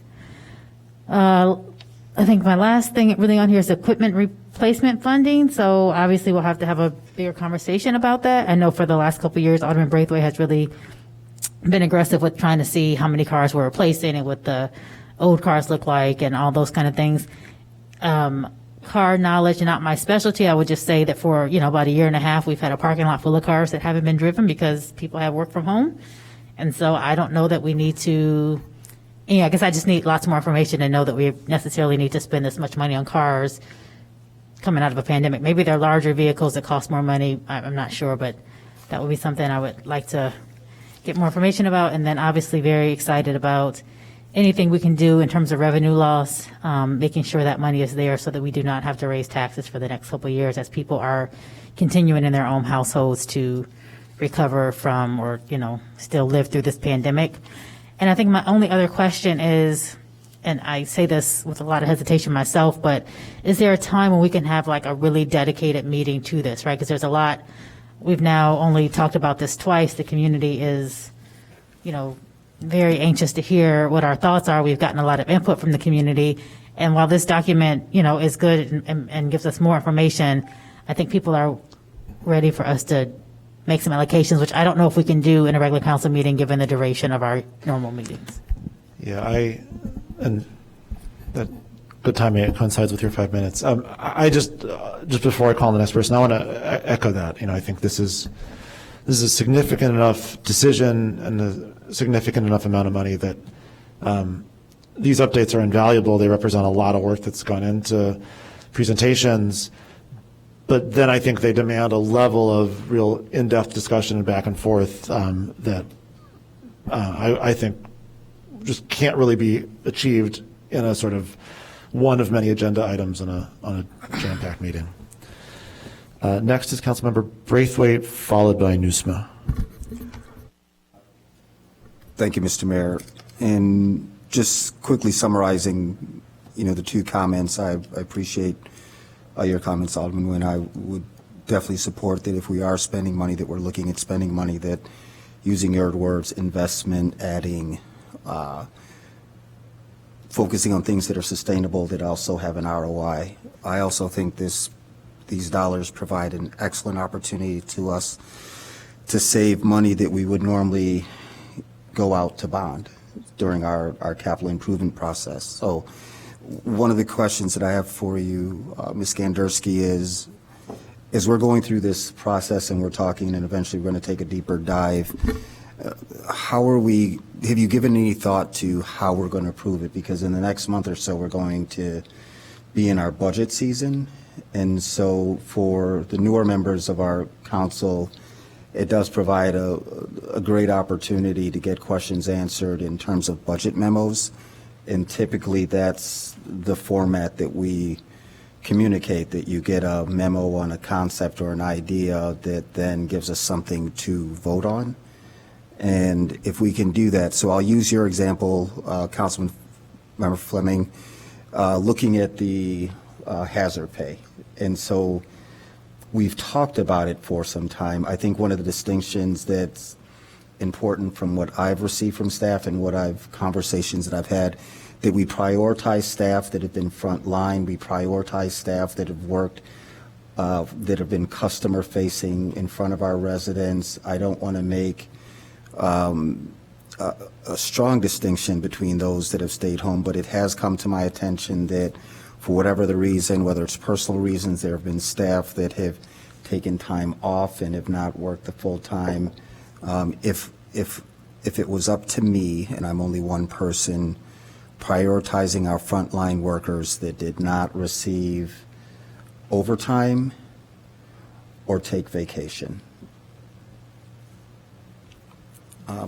And then the last thing is, we spend a good 3 months, and I'll just be honest, we've discussed rules ad nauseum. We've talked about referrals and things that are, just because I'm short for words, pie in the sky concepts that are not rooted in conversations that involve like our residents, but just concepts that I feel like just pop up out of nowhere. And I think as we go into our budget season, if there's any way that we can kind of put those to the side for the next 3 months and really take advantage of this, I don't have any nicer way to say it, that we just focus on the topics at hand. And I'd be willing to give up, nights to do stuff like that is our once in a lifetime versus the other conceptual things that we've seen to just talk about and we don't have the ability to take action on right now. So I share that as a personal challenge, not only to myself, but also the members of our city council. Thank you, Mr. Mayor. Thank you very much. Next will be Councilmember Nusma, followed by Revell. Thank you, Mr. Mayor, and thank you, Ms. Kandersky and the staff for all the time you've put into this, super serious and exciting discussion. I understand that this is a process, and frankly, we're fairly we're at the beginning of this process, not quite as far along as I would have hoped we'd be by this point. So I won't get too upset that the categories have not changed since our August 9th meeting. But picking up on what Councilmember Fleming said, I did leave that meeting with the expectation that economic development, that would go up, social services would go up, city finance infrastructure would go down from the 51% that had been initially proposed. Inclusive and equitable recovery, I thought that was going to go up. Participatory budgeting and the reserve bucket, I think those both make sense. So I don't want to get into discussion of numbers on those categories now. I can share those over email and in other forums. But I do hope that we can make those budget allocations, kind of more in alignment with what I'm hearing from my residents in the Fourth Ward, with what I understand my colleagues are hearing from their residents in other wards, and also with in alignment with the presentation we just received tonight from the Community Foundation. And I would like to decide what those allocations are going to be sooner rather than later, and approach this from the strategic perspective of deciding what percentage of that $43 million is going to go in each category, and then focus on how we're going to spend the money in each bucket. So I hope fairly soon we can do whatever negotiation we need to do. People can make their cases, and we can decide how much goes in each category. Part of that is also going to involve defining what program fits into what category, but maybe we add another category or two, make some more buckets, as Councilmember Fleming suggested. But looking forward to taking that strategic approach. And echoing what Councilmember Wynn said, I want to spend this money as an investment in our future. If we use it to spend some money on bills, hey, That's okay, that's great. I'm sure we can make a financial case for it, but if we can use this ARPA money as an investment in long-term projects that pay off over the next 5, 10, 20 years, yeah, that is the opportunity that I would like to take advantage of with this ARPA money. I want to talk a little bit about the suggested $1 million for CARP, the Climate Action and Resilience Plan. I'm very supportive of that. I would actually like to increase that amount from $1 million to $1.5 million and roll in environmental justice as well. Both CARP and environmental justice are related to each other and increasingly important, not only in our community but around the world. We've got drought and wildfires in California, hurricanes on the Atlantic coast and the Gulf Coast, the Gulf Coast. Climate change is happening, and it's going to impact us here. And investing some of this CARP money in investing some of the ARPA money in CARP and environmental justice will ensure that we're ready for climate change. It'll help us reduce our carbon footprint, which addresses the root cause of climate change. And it will also help ensure that, the burden of making these changes won't be borne disproportionately amongst the various populations in our communities. So more money for CARP, environmental justice. If I still have another minute or two, Mr. Mayor. 40 seconds. I like the idea of spending some of this money, investing this money in workforce development. Before approving an expense of $750,000 for staff, city staff to do that, I want to make sure we are on board and engaged with the other stakeholders in that area. The high school, the community college, and the various organizations we have in town, Cradle to Career, the Rebuilding Warehouse, et cetera, doing work in that field to make sure that what we're proposing, fits in with the big picture community-wide. Well timed, Councilmember. Thank you. Next is Councilmember Revell. Well, I echo my colleagues' appreciation to staff for all their hard work, and my appreciation to my colleagues for their really great comments on this discussion so far. I'm just going to highlight 2 or 3 to echo in particular. One, Councilmember Fleming and the idea of increasing the social services bucket.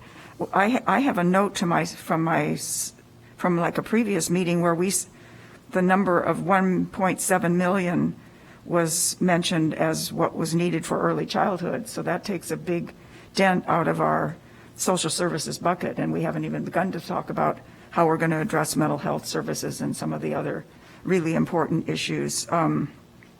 As you can imagine, I second Councilmember Nusma's comments about CARP implementation. I'm really very pleased to see us funding this unfunded mandate, and I appreciate the idea of increasing that in order to do justice to environmental justice. One thing that I was wondering about is there are other sources of funding that we're going to be receiving that could be spent on some of the things that are on our potential ARPA funding wish list. So, for example, I have a note to myself from the Rebuild Illinois Capital Program with $500,000 for Evanston over 3 years, which could be used for sidewalks and things like that. So I think it would be helpful for us to have a full picture of what are the other sources of funding out there that could be used for some of these things on our ARPA wish list. I guess I'm really eager for our next conversation, and we're going to have to meld our conversation about ARPA funds with our budget discussion, because there's a lot of overlap in some of the potential ways we're going to think about spending the money. So we've got a very challenging several weeks ahead of us, and I know we're up to it. So thank you. Thank you. No one has requested to speak for the first time, and so we'll now go to Councilmember Nguyen for a second time with 2.5 minutes left. Thank you, Mr. Mayor. I do agree that we need some a concentrated time to discuss this in great detail, probably over 2 sessions, maybe 3, because we're going to generate a lot of questions. We could probably generate questions on several of these buckets now, or, to staff. For instance, on the hazard pay, on the equipment issues, I'd like to, revisit the budget cuts we made last year and some of the heavy equipment because the budget was so tight. Those are large pieces of equipment that we use sometimes for 20 years, which we always have too few of, things like that. The early childhood number that you just brought up, Councilmember Revell, we need to look at all of those things. Not that I was counting, but we spent 19 hours in the Rules Committee since May. 19 hours. We should at least spend double that. If we could spend 19 hours at the Rules Committee, we can spend 19 hours on ARPA. We need to really dig in on this and in a level of detail that's a lot like the budget process, but even more significant this time because I would say because we're never going to receive this much money again. So we need to carve out some time, send questions in advance, get staff to give us the information, so then we can make the choices that we all are thinking about. If we choose this, then what are we giving up? If we choose that, then what else can we get from the state to add to that bucket? All of these questions are things that we're all waiting. We need more information before we make a decision. That's all. Thank you very much. I believe we have an additional comment from Mr. Desai. Good evening, Mayor. Again, I would just request the City Council to approve the $850,000 in equipment replacement fund, because most of the funding which we are talking about here in the memo, they are for the future years, 2022 and onwards. City Council has originally asked for the bonding of $850,000 to reduce the tax levy. Earlier this year, when we got the ARPA we decided to reduce the tax levy to have a less debt burden and rather use the ARPA fund. Equipment replacement fund is already in the negative balance right now. So I would, request City Council to at least, if they can commit to $850,000, we can bring the resolution to the City Council for a formal approval. But at least if we can get the direction on that, that would be great. And just to be clear, you don't mean tonight, the item on the agenda is for discussion only, but you're asking for that relatively soon. Understood. Yes. Okay. Councilmember Braithwaite has 1 minute and 40 seconds left. So just Hitesh, staff, and anyone that's, presenting these big asks, I think it's important that we know what that is going for. So $3 million, so Hitesh, if we're going to ask for a commitment, what exactly is that for? I think we should have an understanding of where that money is going, and I'll pivot quickly because I think you understand that point. So if we're spending $3 million in social services, I'm a big fan in providing those resources to those in need. However, I'm a bigger fan in workforce development, and rather than give someone a fish, give me a pole in the means and show me where the water is. So if we're going to talk about any large bucket of money, I think when we're going to vote and make a decision, Kelly, that we know what we're voting on. That's it. Thank you. Thank you. I think Councilmember Fleming had her light on. Was that just your? Well, I did. It was going to be actually what Councilmember Braithwaite asked about, but you clarify we're not being asked to vote on 850 tonight because I'm not comfortable doing that based on no information. Great. Thank you. I see no other lights, so I'll just say really appreciate. Oh. Is it appropriate to take a quick? I swear I can make it 2 minutes comment from. That's not in order at this time, but you're welcome to send a written comment to the whole council, and you can also participate in public comment in the future. I'm sorry, I do have one question I did forget. It's actually you talked about, Peter, budget memos, which I find very helpful. Everybody doesn't always use them. Is this something that we can think about for this process? Because I know staff is working on the budget now, so I don't want to overwhelm them. Okay. And then just for the record, I would be happy to have, I hate meetings, but a separate meeting just for this topic if we can do that. And I think if we can get that agenda sooner than later, we don't have to be right in the middle of the budget process when we're talking about this as well. I'll definitely work with Mayor Biss to figure out a special meeting. Councilmember Kelly. So I just want to second that, what Councilmember Fleming just said. I would like to see more focus to this process. I feel we're lacking a little bit of focus. So I don't have a concrete proposal, but whether that's a subcommittee or whether it's additional meetings that are just dedicated to this process, I think we absolutely need to figure that out so that we're moving forward with greater focus and clarity for the public also. Thank you. Thank you. And everyone's said it, so I won't belabor it except to say I strongly agree and look forward to working both with staff and with the whole council to ensure that we have the kind of discussion in depth and in detail that this topic requires, because I think we all agree that it requires that.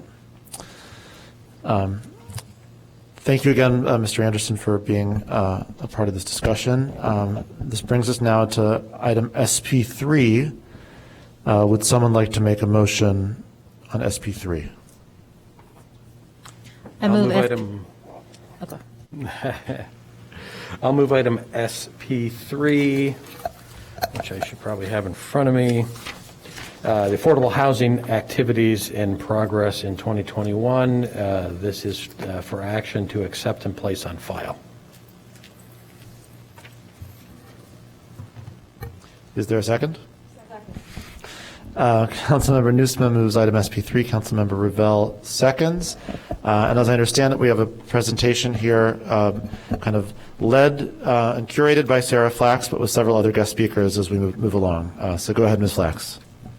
Good evening, and thank you, Mayor Biss, members of the City Council, Clerk Mendoza, Interim Director, City Manager Gandersky. We do have a team here tonight to update you on what's going on with affordable housing, and we'll try to move quickly. Here's our list of topics. I've got Betty Bogg with Connections for the Homeless, who will be presenting. Also, Michelle Gilbert from Lawyers Committee for Better Housing is going to be joining us by Zoom, as will Philip Devon, who is the eviction prevention specialist at MTO. And Monique Parsons from the McGaw YMCA will also be presenting. Then we'll go to some other little action items after that. All right. Where are we since January 19th, when we last had a affordable housing update? Well, there's been a lot going on. But we're moving from the kind of immediate response to longer-term planning. ARPA hopefully will play into that, obviously, even for affordable housing. Our priorities in the early stages of COVID was really protecting the health and lives of the people in our city, and also getting them out of temporary housing into permanent housing. We've got a new priority that is looming because of the threat of evictions that we're dealing with, and we'll tell you more about that. And then we have some continuing efforts and actions to address the broad range of housing needs and new conditions. COVID's kind of accelerated everything, but we don't really know the full impact of what we're going to be dealing with. All right. I'm not going to go through this, but we issued another bunch of ESGCV and CDBGCV money for a range of things yet in 2021. And we have some, especially CDBGCV, that we can look at also in conjunction with ARPA to see how best to use it. What I'm going to do now is ask Betty Bogg to come up and talk about work that Connections for the Homeless has been doing, and then we'll move into what Lawyers Committee for Better Housing is doing. Betty, please. Thank you. Good evening, Mr. Mayor, City Council members, City Clerk Mendoza, and Interim Acting City Manager Gandersky. As many of you know, Connections for the Homeless mission is to serve our community to end homelessness one person at a time. And our vision is to end homelessness in Evanston and throughout North Suburban Cook County. Can you go to the next slide? As one of the city's partners serving neighbors struggling with poverty and unstable housing, I'm thankful for this opportunity to update you on our activities of the last year. Connections has grown remarkably over the past several years.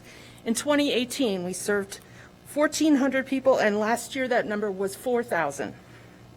But one thing that has remained constant through those years is about 50% of the people that we serve are from Evanston. You can see in this slide that Connections works in three main areas: eviction prevention, shelter, and housing. I'll briefly walk through each one of those with you, starting with shelter. Sue Murphy from Interfaith Action of Evanston and I were encouraged on 2 separate calls last week to hear many different stakeholders, from the police department to fellow nonprofits, stating unequivocally the need for additional shelter capacity in the community is one of their highest priorities. The percentage of Evanstonians served in our shelter programs is higher than in any other. Our current population is 64 individuals in 51 households, including 11 children under the age of 18. 73% of those households are from Evanston. An additional 868 Evanstonians had their basic needs met at our daytime drop-in centers located downtown at Lake Street Church and our administrative offices in the 5th Ward. Our goal for every person that we work with is to find a sustainable housing solution for them. As the leader of a team of often overlooked essential frontline workers, I'm incredibly proud of the life-saving work they did transitioning most of the 300 people we sheltered in local hotels into their own apartments. Much of that work was made possible thanks to $650,000 in housing vouchers and staffing approved by the City Council. With that money for rental assistance and staffing, we moved 126 people in 51 Evanston households into their own apartments. With additional funding from Cook County, we moved another 91 people in 64 households out of the hotel. It is also worth noting that we have a strong history of keeping people housed once it is finally secured for them. In fact, 95% of the people that go into housing stay in that housing with or without continued rental assistance. Can you go to the next one? Thank you. All the work we do, along with our vital eviction prevention efforts, and we'll come back to that 551 households mentioned in just a moment, costs about $13.7 million. As I mentioned before, just about half of the households we serve are from Evanston at a cost of just over $6 million. Funding from all Evanston sources, including Evanston tax dollars, federal pass-through dollars, and Evanston-based households and private foundations make up about $2.5 million of that $6 million, and Connections brings additional resources of about $3.5 million into this community to make up the difference it costs to serve Evanstonians.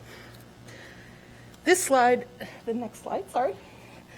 Oh, it's teeny. Sorry. The next slide illustrates how federal money flows through the city to be deployed by Connections in the service of Evanston households.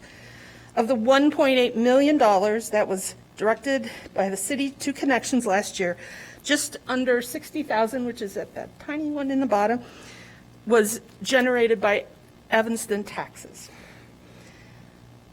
It's also important for you to know that Connections has deep expertise in grant administration, which means that this body can be assured that when there are restrictions to such grants, we guarantee compliance, as demonstrated by audits performed by the city itself, via pass-through funders like HUD, and via our own publicly available audits and tax filings. Can you go to the next one? Eviction prevention is also homelessness prevention. As we all know, the eviction moratoriums put in place in response to the pandemic are being lifted one by one, and the eviction backlog in all municipalities is at an all-time high. Over the past year, Connections built its capacity to employ the dollars targeted for eviction prevention and is now in position to help households navigate the spider web of funding coming through a myriad of sources: IDA, Cook County, the COC, IDHS, all the anagrams. And it's not just rental assistance. Connections has successfully advocated for more resources for mortgage assistance as well. You can see from the next slide the ballooning mortgage crisis that is also on the horizon. Currently, we are working 5 funding streams for direct assistance and providing technical support for applicants for another 3. And these sources and their requirements can sometimes change on a daily basis. As a decades-long banker for this type of funding, we have the expertise needed not only to help these individual households, but also for funders to feel assured that the right dollars go to the right people. We served 541 Evanstonians with eviction prevention funding last fiscal year, which is more than double prior years, up from 136 in 2019. Before moving to any questions, I want to add that within the ARPA funds already committed to the city and those that will also flow from the state and the county are streams dedicated to paying for housing and shelter solutions. We strongly advocate that the council and the community commit those resources to creating more equitable, affordable housing and shelter solutions in Evanston.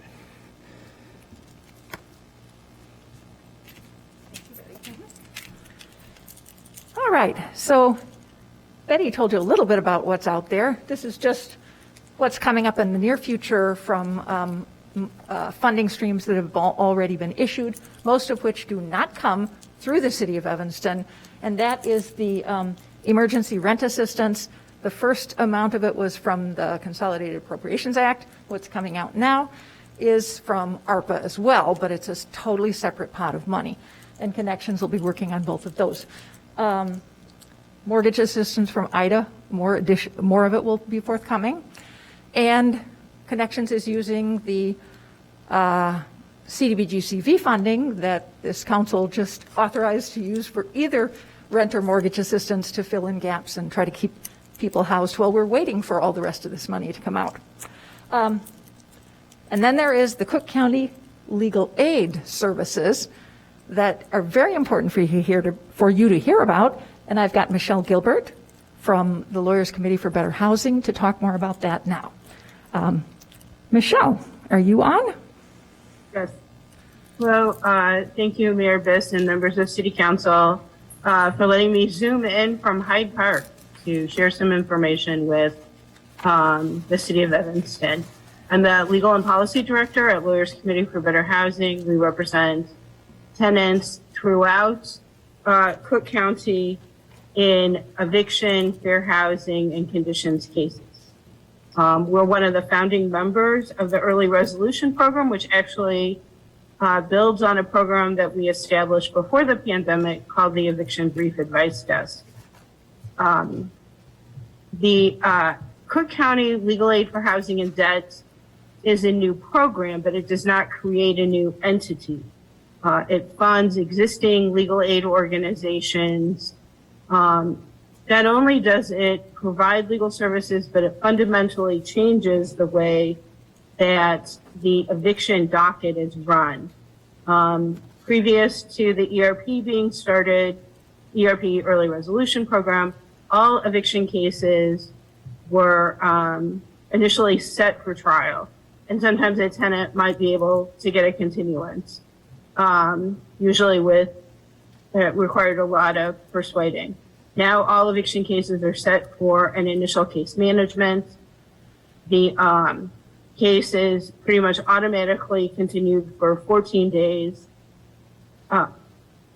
The legal aid attorneys it's all handled remotely so that we see tenants from all of 6 municipal districts. The legal aid attorneys are waiting in Zoom breakout rooms, and as soon as the tenant I keep saying tenant because I only represent tenants, but actually the ERP is available to any unrepresented party, landlord or tenant. As soon as the tenant, as soon as the unrepresented party appears in court, they're just transferred Zoom ways to a breakout room where they can consult with a legal aid attorney. We can provide brief advice.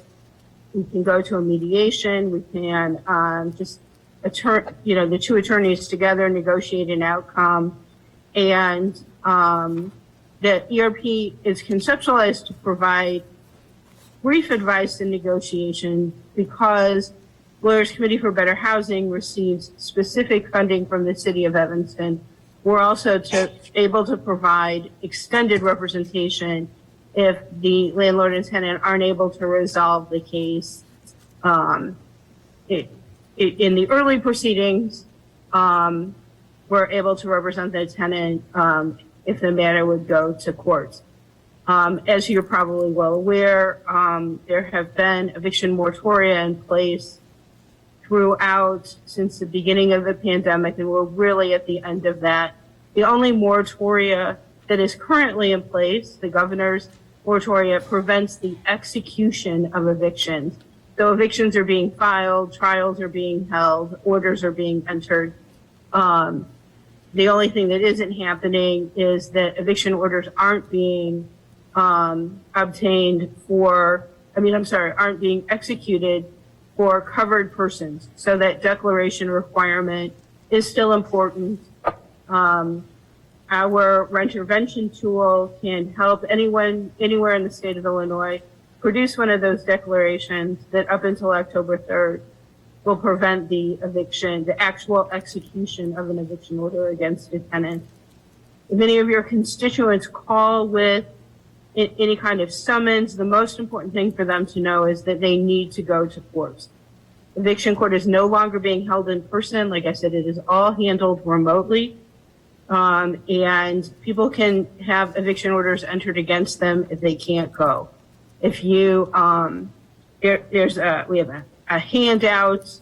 I don't know. I can't see the slides now. I'm not sure if other people can.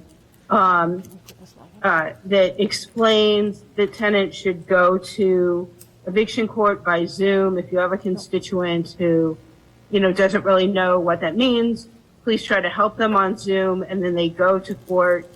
There it is, and just ask for ERP. And again, that's an unrepresented landlord or tenant, and that's that slide is kind of a snip from a handout that we have, and I can give the actual handout to Sarah, and she can, you can drop it in a constituent newsletter or make it available to tenants.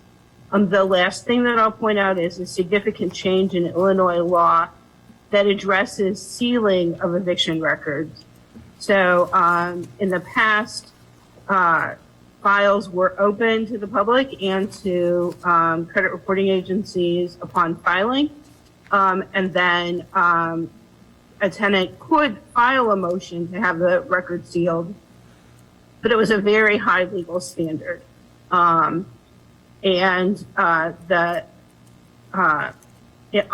The governor signed a law to change the eviction record sealing during the COVID period. The files are presumptively sealed, so they're sealed when they're filed. And it's possible if the tenant loses, the court might order that it should be unsealed. And that will hopefully help tenants who have ended up in eviction court through no fault of their own, because stay-at-home orders undercut their income. The other change, and this hopefully we can have other occasions to discuss in the future, is that for a 1-year period, the standard to seal old files, so not COVID files, cases that were filed in 2018. I'm happy to say I got 2 files sealed today, cases that were filed in 2018. It relaxes that standard, and we're working very hard with any community organizations. We're doing clinics with law students and with pro bono attorneys to try to seal as many of these old records as possible while this standard is in place. And of course, our legislative sponsors will advocate for it not to be a temporary change, but I'm going to keep acting like it's a temporary change until it's made into a permanent change. Again, our rent intervention tool can help someone create a sealing motion, help them get to a pro bono attorney to help them. And I have, flyers again that could get to Sarah that members of the council could give to constituents, and happy to do community trainings or hopefully someday in-person clinics to help people get these files sealed. So thank you again for allowing me to address these topics at your meeting. Thank you, Michelle, and thank you, Betty, for your presentations. If there aren't any questions for either of our two presenters, we'll just keep moving. I think Councilmember Fleming had a question. I did. The young lady who just presented, she was not Metropolitan Tenant Association, is that correct? She's with Lawyers Committee for Better Housing, Okay. and they work in partnership with MTO on our landlord-tenant program. But Lawyers Committee for Better Housing is one of the founding members of the legal group that has been working on all of the work that she just talked about. So, Okay, just was a little confused because we have that listed as SP6, but it looks like we're Yes. kind of doing everything all together. It didn't quite work out that way, sorry. Okay, thank you. Okay, now we're going to jump to, well, all that's been going on. We've been chugging away at trying to get more affordable housing. And we've been doing that through two different ways, primarily. One is through our affordable housing and mixed income developments, and then also through our inclusionary housing ordinance. So, our 60-unit senior development on Howard Street is moving ahead. I don't have a final completion date yet, but I will get that to you as soon as I have it. But obviously, that's something we're all looking forward to. Our Jackson Avenue ADU is underway, ordering the panels for the construction. And the Emerson is going to be coming back with a couple minor changes to the plan development, but then hopefully that'll be moving forward. We're also moving on the Lot 1, our South Boulevard RFP, and we'll have more information in the near future. That is very exciting. Inclusionary housing ordinance. We are getting units in market rate developments. We have two under construction, 1555 Ridge, that'll have 3 units, and also paid a fee in lieu. So they were the only one that did a half and half. They were able to and chose to split and do 5% on site and the rest in fee in lieu. 2211 Maple Avenue is moving ahead. It will have 2 units. And we have 3 developments recently approved. 718 Main that will have 12 affordable units. 1101 Church Street that will have 3 affordable units. And 2030 Greenwood Street that will have 2 more. 1012 Chicago Avenue is still in the approval process, but has proposed 10 affordable units, and there's some more that are in the pipeline. So we are getting affordable units. There's a lot of other stuff going on. We have a new subcommittee of our Planning and Development Committee, and this was just created, and the purpose of it is to look at a lot of issues that we all agree have to be looked at in coordination. And I think this is really going to be very important work. So we've got the definition of family and our method of determining occupancy standards. Nuisance premise ordinance changes to better address tenant issues.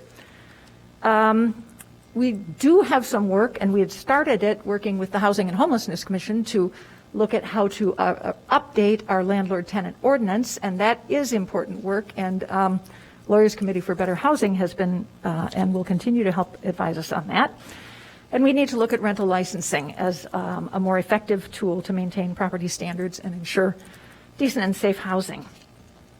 In addition to this subcommittee, we have our 2 new committees from 3 that have just begun their work. The Social Services Committee that is working on an equitable process for allocating funds to better address the needs of our underserved residents.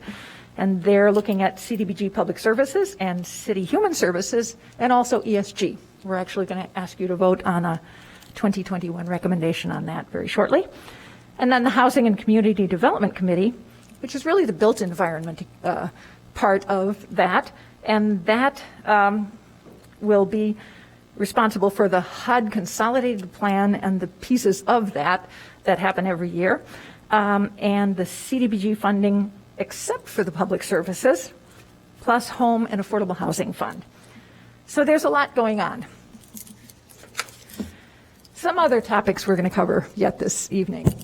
The first one that is in your packet, and I'm just going to go through these, is we're asking you to approve the recommendation of the Social Services Committee, first recommendation coming from that committee, for how to allocate our 2021 Emergency Solutions Grant money, which is a total of $156,606, way less than our ESGCV, which was almost $1 million. However, nonetheless, it's very important. This is a very formulaic grant program, and it has a lot of restrictions, including how much we can allocate for different categories based on past history. When this whole process was determined by HUD, Emergency Solutions Grant came into being as a result of the reorganization of Emergency Shelter Grant as part of the HEART Act. So this is a very formulaic grant, and our recommendation is, as detailed in your packet, to allocate much of the funding to Connections for the Homeless for street outreach work, shelter operations, prevention, and rapid rehousing. The last two are those rent assistance buckets. One of the important things about ESG is you don't have to have impact of COVID-19 in order to get help. And that is a shortcoming of a lot of the other funding. You have to be able to show financial impact. In addition, the YWCA receives some money for its shelter operations, and 7.5% is kept by the city for administration of the grant program. By the way, we were monitored by HUD on ESG this summer, and we have no findings to get rid of, and Betty and her team spent a great deal of time having all their files monitored as well. So I wanted you to know that. That was a really good, clean monitoring.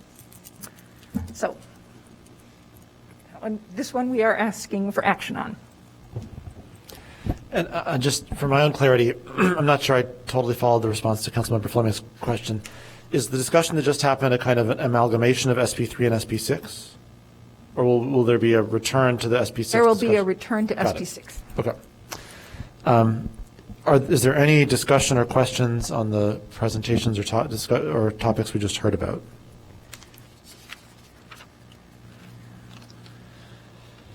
Seeing none, then would the clerk, Councilmember Nguyen. Did we, I'm sorry, did we move SP3? Yes. We Okay, did. sorry. We did, but we did not move SP4, which is, Well, we should do that next then. right, but I'm just saying Sarah just referenced it, but we have not moved it, so we can't vote on it. Yeah. Correct. No, I know. That's right. So what would be in order now would be discussion of SP3 or a vote on SP3.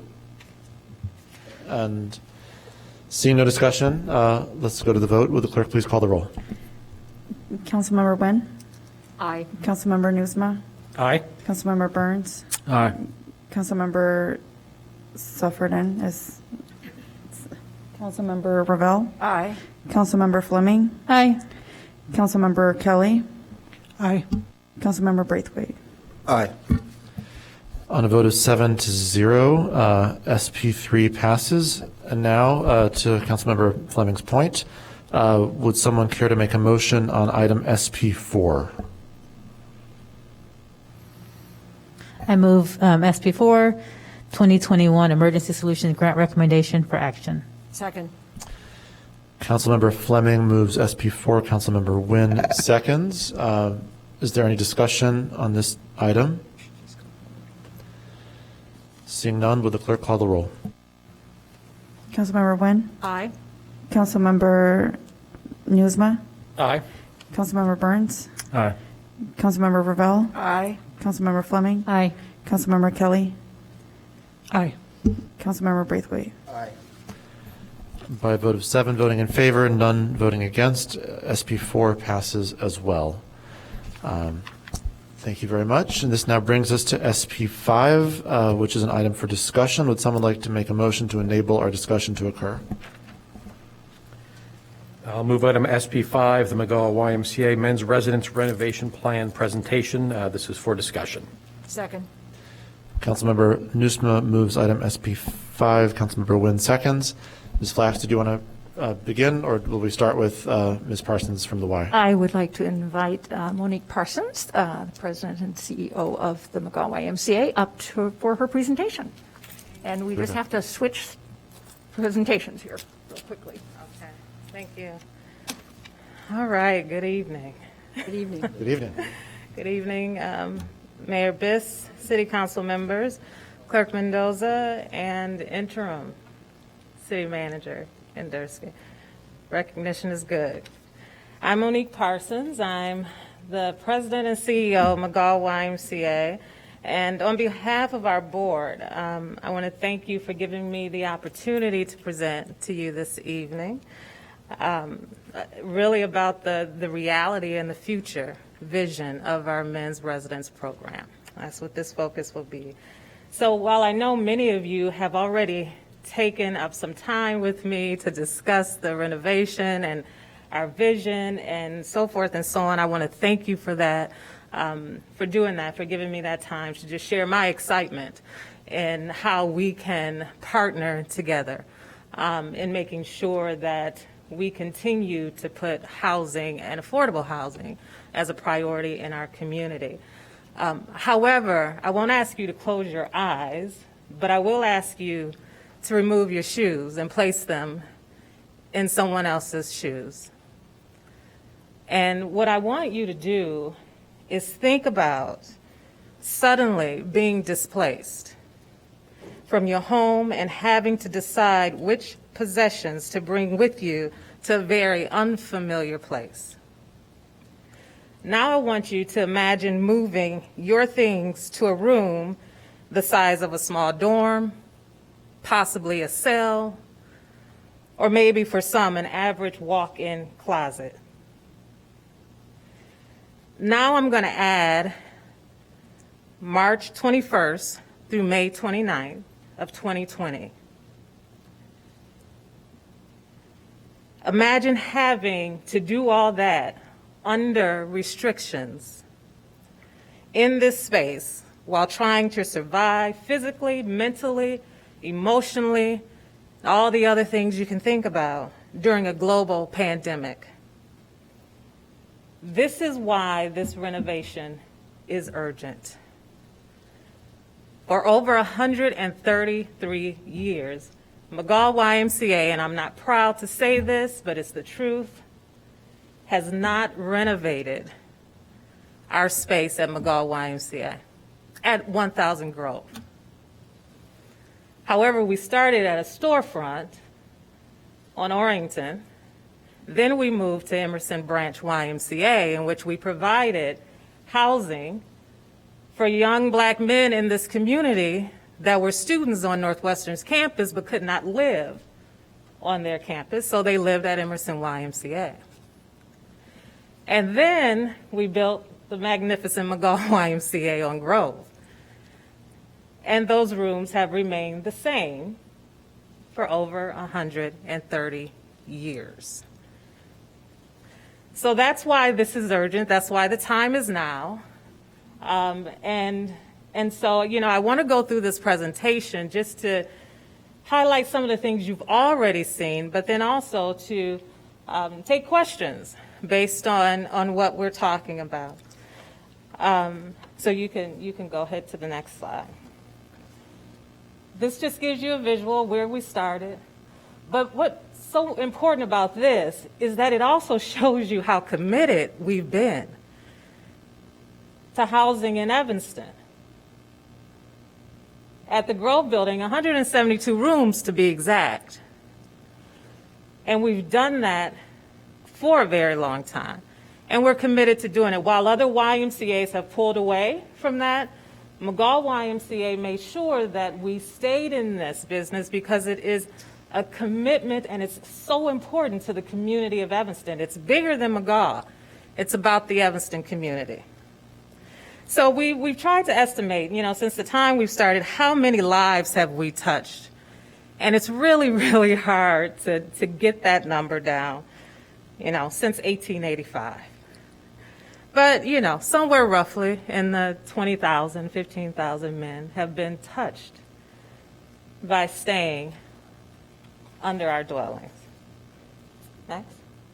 Do I have a clicker or you have a clicker? Oh, I do. There we go. All right. So, of course, we are a large SRO. We provide housing for men in our community. We continue to do that. We continue to be the largest provider in Evanston of the safe, affordable, accessible housing for men, not only in Evanston, but throughout the Chicagoland area. Some Ys in Chicagoland area have closed out their housing program. Again, we remain committed to it. And next. I'll get this. I got it. So you'll see here, a typical year of the number of men we serve, their annual income. But what I want to highlight here, most importantly, until the pandemic, we had not tracked the 18 through 25-year-olds, because typically our men range from like 30 to 60 plus. But what we're seeing is that they're coming to us younger. So we wanted to capture that. That had never been an issue for us before, but it's becoming a part of our pie chart. And I think not only is that important for McGaw, but that's important for our community. It also demonstrates that people are here with us for a very long time. Men are here with us for, 9 years plus. They call us their home, so they're here. They're committed. They work in Evanston. Their families are in Evanston. And so they just happen to live at 1000 Grove.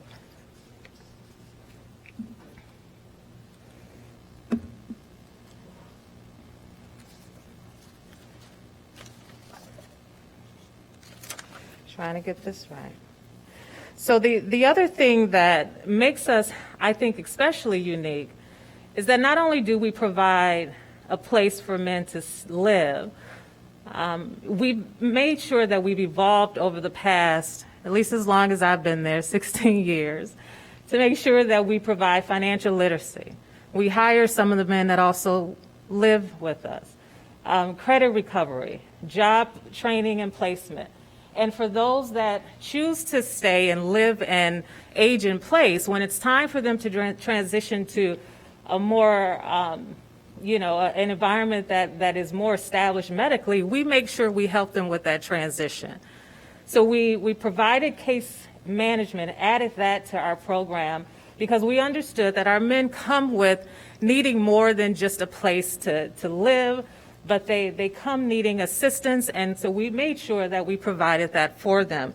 And I like to say we're probably a rare commodity in doing that, making sure that we wrap around that entire man, that whatever he needs, that he can get while he's staying with us.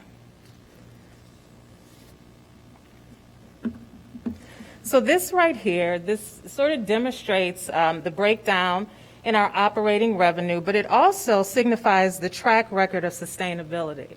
We are committed to this. This is our mission. So we're committed to this work, and we've been committed to this work. The goal of expanding our housing program in terms of making it more livable space, will mean that we move from 172 rooms to 156. And that is because we need to expand the rooms that our men are living in. And they have given us plenty of feedback of things that they want and that they desire inside their space.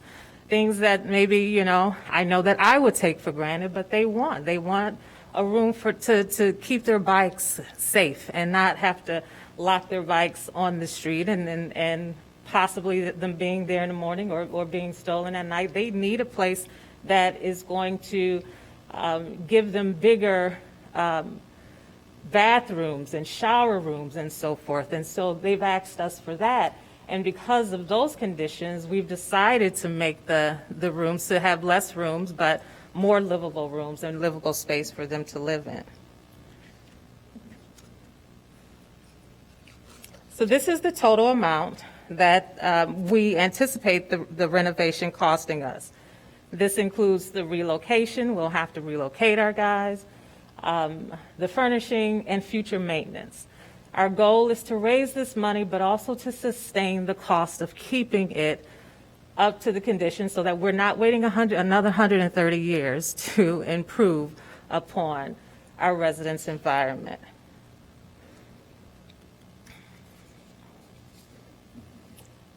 Very hard to see, but one of the things that we are planning to do, and we're going to work with city staff to make sure we do this right, is to add a separate entry space for our men. They have gotten used to walking into their environment and it being their home before. You know, you could just walk in the front door, and they can still walk it through the front door, but what this does, it creates their own entry point. We have never had that before, and so this will be placed on the Maple Grove side, the east side of the building, and so it includes them, it allows them to walk into their space, to go downstairs into a common area, into the kitchen, or go directly upstairs into their rooms. So this is, on the side of that building, which will allow for, I think we're saying that, working with the staff on necessary setup for a setback variance to make this doable in the future. Again, what it also does is that it allows them to go down into a multi-purpose space where we can actually facilitate a lot of the community conversations we're having around chronic disease prevention, partnering with local hospitals, and then providing additional case management space. New lobby setup, spoke a little bit about that. Reception area, mailboxes, additional flexible space for them to use. Restrooms, this is a big deal. This is a huge deal for us. So the detailed floor plan, it's also in your packet, but right here will include and highlight private and designated bathrooms and shower areas. So, I think, as you can see before you, the before picture is just a common, everyone walks into the shower room and has a shower. What we're doing is putting in separate stalls so there's a sense of dignity and respect that goes along with the privacy that they so deserve, to go into a restroom, a bathroom, and to be able to shower. This is so important for our men. So this is something that we're very excited about. Everyone deserves that, and so we're planning forward with that. The bedrooms, again, haven't been touched in many, many years. They will be updated and renovated to be more accessible and to be more organized so that the men can bring their things and not feel like they're living on top of their things, but have a place where they can actually walk around and feel comfortable in the environment that they're living in. This is a breakdown of the $12.6 million, which includes, as I mentioned earlier, the future maintenance and furnishing and renovation, and the project contingency plan.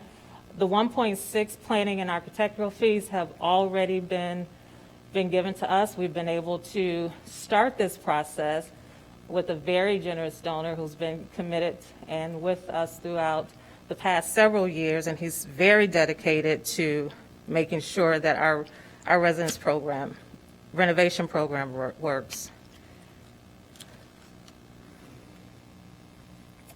This is our anticipated timeline, starting with the planning, but I have to say that the planning started way before COVID. It started before me. It actually started under Mark Dennis, who was our previous CEO, and also, certain members of the council, as well as other elected officials, state elected officials who worked with Mark to just visualize this and try to move this forward. So this is not a new commitment. We are definitely pushing it forward because it's the time right now to get it done. And this is my staff. I definitely could not, finish this presentation without really recognizing the people that get the work done. So I wanted to highlight them so that you know that we are very dedicated and committed to making sure that this project is done. And our hope and desire is that we are able to come back before the council at a later date, whenever we're invited again, and officially talk about how we can plan forward and work together on getting this renovation done for the community of Evanston and the men that call McGaw YMCA home. Thank you. Applause at a council meeting. How cool was that? Okay. Well, thank you. Are there any questions for Ms. Parsons? Councilmember Braithwaite. Just a quick comment to say thank you very much for the presentation, but more importantly, thank you very much for your advocacy in the homes that you provide to the men that are housed. I've referred over the past 10 years and prior to coming on council, people that were in a transitional setting and they were able to not only find a home in the Y, but also to restabilize their lives and keep them here in the Evanston community. So I'm looking forward to when you come back to us for an ask, and hopefully that number is something we can afford to do. So thank you. Thank you. Thank you. Are there any further questions? Seeing none, thank you so much, Ms. Okay. Parsons. Thank you. And I think that brings us to item SP6. So would someone care to make a motion so that we can discuss item SP6? I move, go ahead. Oh, okay. I'll make it quick. I guess, Mr. Mayor, members of City Council, I'd like to move item SP6, Metropolitan Tenants Organization Lawyers Committee for Better Housing Landlord Tenant Assistance Program. This is for discussion. Councilmember Braithwaite moves item SP6. Councilmember Nguyen seconds. Ms. Flax. Thank you. I actually am going to turn this presentation over to Philip Devon, who is one of our people from MTO who works on our landlord-tenant program. Part of the reason we're doing a little more in-depth is a referral from Councilmember Burns, who had some questions. So we wanted to have the opportunity for people from MTO to answer questions. But what I'm going to do now, I think, Phil, you're there. We have another person by Zoom. Yes, I'm here. Hopefully everyone can hear me. Okay, so I am going to, there's Phil. And then Phil, when do you want us to go back to the slides? You tell us. We've got a brief summary of the services, and then Phil will give you some updated information and answer some questions. Okay? That's great. I'm ready when you are. If you All can right. bring up the slides. We'll go back to the slides. Yes, and thank you, Mayor and City Council members, for having us and allowing me a chance to just, I think, give a basic update both about what MTO does for Evanston residents, but also in general, and kind of what we've been up to the past year or so. Our basic scope of work is providing free, of course, advice and guidance for tenants and landlords in the city of Evanston. We have been doing this for quite some time, but now we have this formal relationship where we've kind of tightened things up and made sure that anyone from Evanston is getting immediate help and is getting the best help that is available. Folks contact MTO two main ways, which is through our hotline, which is open Monday through Friday, 1 to 5 p.m. That is, tenants can also leave messages that anyone can call after hours, and we do return those messages within 2 days, usually much sooner.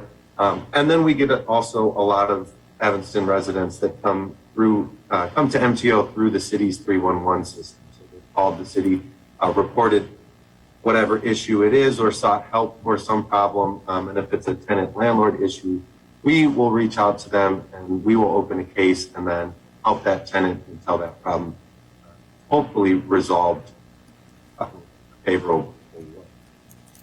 We also provide, beyond just a basic kind of always education component, which is telling tenants what their rights are, what their options are. We leave the legal advice to LCBH, but we can tell tenants what their rights are and leave it up to them to figure out what's best for them or their family in that case. But we also certainly can share our experiences. And we do have a lot of that, being that we've been around since the creation of the Chicago Residential Landlord Tenant Ordinance when Mayor Harold Washington was in charge. And that's the same ordinance that Evanston model gets RLTO after. We also provide trainings. We've done several for both tenants and property managers or property owners in Evanston. And we're always looking to do any others. So at any time that folks see the need for us to train both advocates or tenants themselves, we're always happy to do that. And it's something that we take pride in because we're pretty good at it. We also do a lot of mediation and tenant organizing and also connecting people with legal resources. Mediation, though, we've always done, but particularly we've done a lot of that since, COVID-19 came onto the scene and really changed the landscape, not for the better, but did allow a kind of an opportunity for us to do more mediation and to help a lot of landlords and tenants realize that there are usually better ways to solve the issues than just running to court or suing a landlord or whatever it may be. We can usually help parties, if they're willing to work with us, come to some favorable outcome. We can move on to the next slide, pretty please. Our call volume, we answer roughly 10,000 hotline calls every year. Our typical hotline counselor answers, up to 10 calls per day. Of course, some of these calls could be more simple if it's just a question about, how long does my landlord have to give me before they can enter my unit? Well, that's an easy answer. 48 hours under the law. Other problems, I haven't paid rent, I'm being sued or taken to eviction court. Those are much more in-depth conversations, so they could take a lot longer. And we handle, I think, about 35 cases per month. That certainly usually means that involves a lot more phone calls than 35. That's just helping 35 different folks resolve an issue. Sometimes that is, unfortunately, takes a lot of time and effort because there's a lot of communication that happens. Our main reasons for calls haven't changed too much, except, of course, since the pandemic began, eviction is the primary reason for callers in Evanston. Before that, similar to Chicago and most places, our number one reason was repairs or the lack of repairs being done. But quite frankly, that was always what led oftentimes to evictions. Oftentimes disrepair leads to an eviction eventually because it creates a strain. If those repairs aren't made, the tenant might rent. If they haven't talked to MTO, they don't know how to do that in a way that complies with the law. And then this snowball gets bigger and bigger until we're sending them to LCBH. So that's one of the really good things that MTO does is prepares tenants for the future, not just helping, put out that immediate fire they're usually calling about. We're departing some important tools so that tenants can protect themselves and landlords can also do a better job of doing that as well in the future.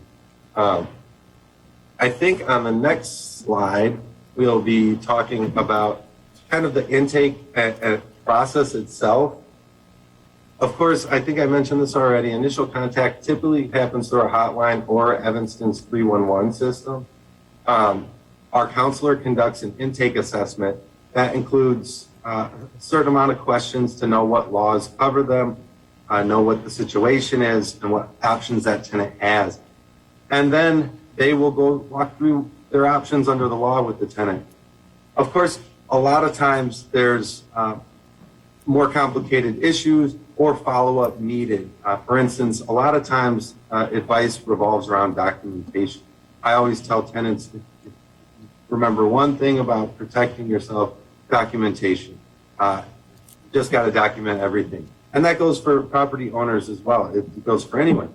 But oftentimes advice may involve writing a letter. You have to follow the law, do what the Evanston RLTO says, write a 14-day notice, then call us back.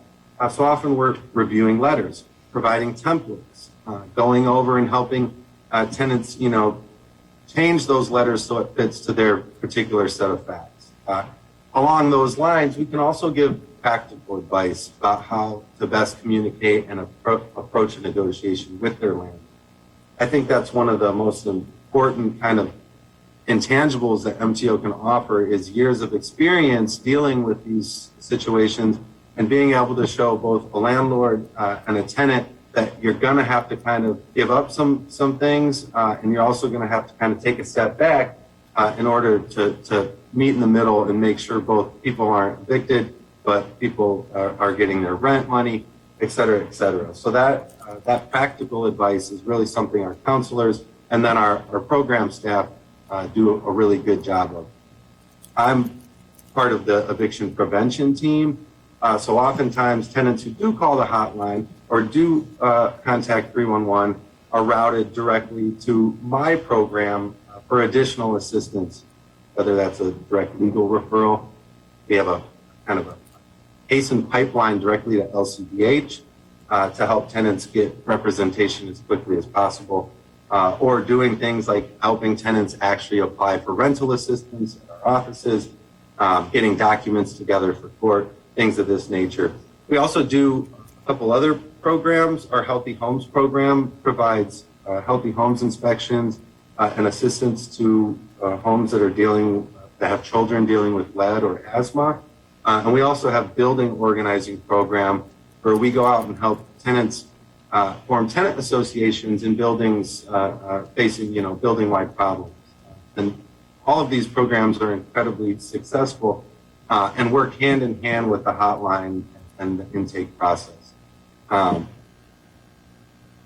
As far as the legal resources that we provide to tenants, we have one MTO, again, we can't provide legal advice, but we can provide legal education, and that's something that we're really good at.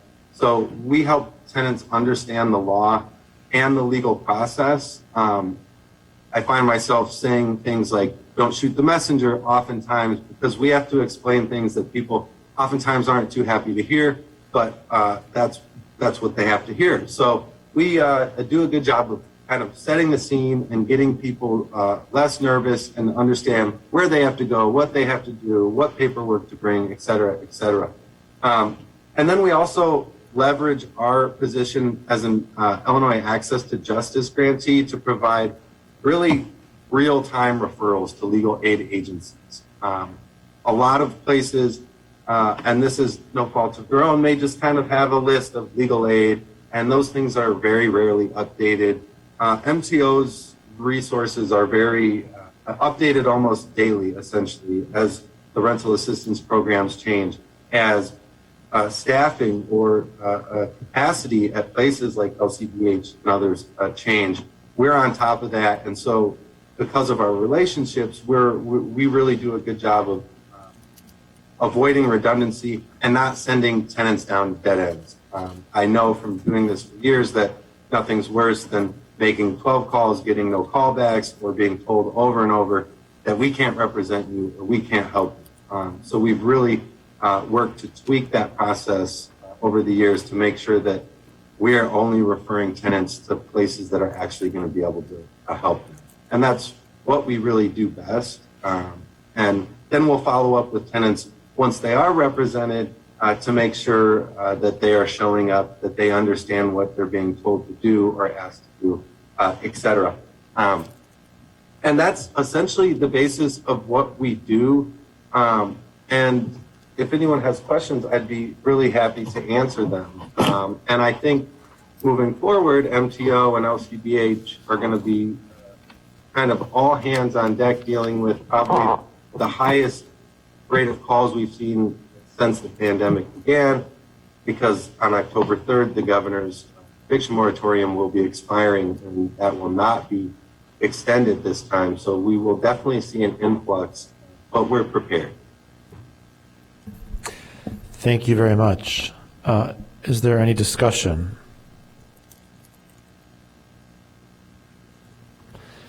Councilmember Burns.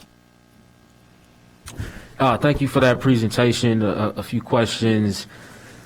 Does the numbers we see here on referrals include, make sure or services report? So the City of Evanston Tenant Landlord Services Report. Do those numbers include people who have maintenance-related requests that submit that complaint through our 311 process, or only the people who submit those complaints while asking for support from an MTO? Or is everybody who submits a maintenance-related request through our 311 process automatically, forwarded along to MTO? I'm going to try to answer that because there are some cases, Councilmember Burns, where people can be told simply to request an inspection, and that is when they get a complaint inspection. So there are some calls that may not go to MTO. The ones that definitely go to MTO are the ones when somebody is having difficulty working with a landlord, or when a landlord is having difficulty working with a tenant. So, if somebody calls and says, I've got a heat complaint, I don't have heat, we don't direct those to MTO from 311. Those go straight to the property standards people who are dealing with that sort of thing. So it doesn't necessarily capture all of the calls that have to do with that, just the ones where people really need help figuring out how to handle things. But if they describe that they're having any, because typically if someone is going to call 311, they've likely reached out to their landlord already, and they're calling 311 for, some type of intervention or help or support with the matter. So I'm just wondering where's that line at? Or is it, and that might be a line that's hard to clearly define. It moves all the time, because I think actually, Phil, you get some people who call who really haven't reached out to their landlord, and they really need help. So there's quite a range in the people's comfort level in how to approach things. The next question is, what is the typical complaint related to a lease? I see lease is one of the categories. Just wanted to make sure I'm understanding. I would say, and this is not unique to Evanston, this is really kind of across the board. MTO works mainly in Chicagoland and Cook County, but also statewide. And the majority of lease questions or calls usually revolve around leases not being renewed by a landlord for one reason or another, or alternatively, tenants wanting to get out of a lease because of bad building conditions. And so a lot of lease questions are kind of evictions to be, so to speak, because same with a lot of repair calls. These are things that MTO sees as an eviction risk if they're not addressed and dealt with then. But typical lease calls are about leases being terminated, not renewed, and also rents being increased or rules being changed. Do you have a program to help people find new housing? Or is that referred to another agency? That is, MTO does not have an internal program. We do refer folks out through our Access to Justice. We have a pretty big resource list. And again, while we don't provide housing, we do know that our resource list is pretty good, and folks tend to have a lot of success. So we won't leave folks hanging if that's what they call it. And then similar question, but for water and air quality testing, which is a big one, because you can't, it's hard to move forward with that complaint unless you have unless you're able to test, and there's a cost to testing. And so I'm wondering if somebody has an issue with mold or, or there's a water quality issue, how do you typically handle those requests or complaints? Sure. Well, I can tell you generally how it's done. I admit I'm not part of the Healthy Homes team, so I don't know the exact process, but I know that our Healthy Homes team does help facilitate those types of inspections. There are a lot of, at least in Chicago, a lot of resources and other groups that will fund and provide that type of testing. But like with anything else in tenants' rights or a lot of people's rights in general, folks don't know about that. So that's one thing that our Healthy Homes program is really good about doing. And in these pandemic times, we've really been doing a lot of actual video, virtual walking tenants through the testing process and doing virtual inspections, being there when city inspectors are there as well, making sure things are documented properly, et cetera, et cetera. So MTO doesn't pay for that testing directly, but does help facilitate and find funds for it.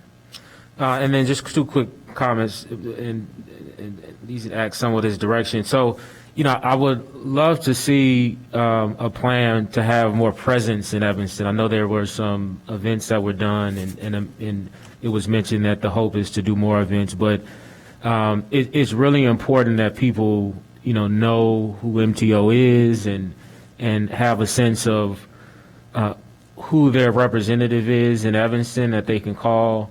And I think that relationship needs to be established. And the best way to do it is by meeting someone in person at an event. I'd love to see some type of postcards or something, some outreach done so people are just aware that this exists. I would imagine if I was to canvass any block in the 5th Ward and ask the whole block if you've ever heard of MTO, most people probably wouldn't. And again, I think the city can help with this. This isn't, we have a wonderful outreach team that can help share this information broadly, but I think it's really important that if we're going to fully benefit from this partnership, people have to trust and know this organization. And so anything we can do to increase the presence of MTO in Evanston would be great. And then lastly, and this is kind of leaking into another referral that I have coming up, but I think we need to treat landlord and tenant disputes similar to how we treat a request for public records. There's really not, in my opinion, good enough transparency around it. And it's something where we desperately need transparency, because I get a lot of calls from residents where they, make a complaint through 311. Immediately, or quite often, the complaint is in the system. It says the complaint is complete when the maintenance hasn't been done or the pest hasn't been dealt with, and it says we're tracking it internally. And this is really an issue with all of our property standards requests, which again, I'm going to take up on another referral. But I really, really, really would love for staff to come back and let us know what it would look like to, if it will be our 311 system, to use it in a way where it is a place where, communication between MTO and landlords and tenants can be central, is transparent, is open, so all sides can preview it, and that we're not closing out complaints and requests until the issue is settled. And it's something that, city staff and council members can see. It's an open thing that allows us to track these complaints as they're going on. Because right now, I can tell you tenants in my ward feel like they're on an island by themselves, and I have heard MTO brought up in some of those conversations. I think they are providing the support, but it's tough for me to get involved and engage when I don't have all the information and it's spread out through different email chains. And we need to get that all into one space. And we have a good model in our next request system. If we can do that with our 311 system as it relates to these issues, I think that would be a really good step. And that's it. I know I probably went over 5, but thank you. You went 4 seconds over. Well timed. Councilmember Fleming. I have a quick question, but to your point, Councilmember Burns, I remember, some time ago, Alderman Rainey and I also asked for that same thing in terms of more information around the city and to the residents about MTO services. We had this, very similar discussion. maybe it was pre-COVID, so maybe it just kind of didn't happen yet, but it would be good to have more of a presence, particularly when their hours are 1 to 5, when people might, be at work and not able to call in, and then if they leave a message, they take some time. But my question really is in terms of the information flow, if someone gets routed over to MTO or calls on their own, and they have an issue that really is either property standards or, some kind of, whatever the issue is, are they giving that, is MTO giving that information back to the city so then we can also be, through property standards or the health department or whatever it is, working with the landlord, or is MTO doing all of that stuff? Well, there certainly have been cases I'm familiar with where MTO and our property standards staff have worked together very closely, including some attempts at mediation. Not always successful because sometimes people just won't actually enter into mediation. So I think there can be a great deal of variety depending on individual cases. And I can't really give you a how many go which way at this time. I can see if we can find out more information on that. I do also want to just say something about things like mold that was brought up. One of the huge challenges on mold is there is no absolute standard of what mold is. Mold is everywhere. And so that is always a difficult thing. And in many cases, well, not in many cases, I shouldn't say many. In some cases, we also have the issue of people really having to realize that even making sure they run their fans that help take moisture out and that they do clean sometimes are necessary. So there are so many factors to that make it really, really difficult to say there's one way to deal with all that. But I do understand the interest in having a better understanding of how cases are handled. We also, I will tell you, during COVID, had some recurrent cases that were not necessarily, I think, all the conditions of the property, but in some cases with people stuck in their homes for very long times. Let me tell you, everything bugs people more. So we had some really interesting situations that I hadn't seen when we didn't have COVID, having people locked, basically locked in. We do want to get MTO back to having in-person staff. Originally, they started out having hours at our library, and we want to return to that. Right now, it's a question of safety, and also with the eviction calls, it's a little bit, we've got to focus on taking care of that short term, but we do need to get back to having more in-person presence, and we will get back to having in-person trainings. The one benefit of the webinars is we put them on our website and people can see them later, and we do get extra views on those of people who weren't actually in the meeting. So lots of things to work on there that we'll get to work on. All right, so to my question, because that was great, but that didn't answer so what my suggestion would be, whether they're in person or not, is that clearly there are going to be some landlords who just aren't cooperative, right? And so as we are tracking those landlords, it would be good to make sure MTO is sending us over repeat offenders and even tenants, right? And I know you all are working on this in your subcommittee, but if we have these kind of repeat offender, say, landlords, we as a city, I would hope, are tracking those, and as we have people who are going into those units, we know, right? And as landlords are registering their units, we will know, do they have some open cases? Have they had some issues? So maybe, not to the extent of Councilmember Burns in terms of what I'm looking for, but, that we would just be more aware, as a city and then as council members of those landlords in our ward who might, maybe they're not engaging with 311, but they're engaging with MTO or Connections is having a problem with them, whatever it is, right? Because then we're hearing from the tenants when they're super frustrated, moving out, looking for a new place, facing homelessness, and we maybe could have advocated a little bit better early on. And I made a request to Ms. Snyden already just about abandoned properties, that we could maybe update those lists for council members. So, whatever legally we can do in terms of kind of problem landlords, so to speak, I would like to have that information as we can share that. Thank you. Is there any further discussion?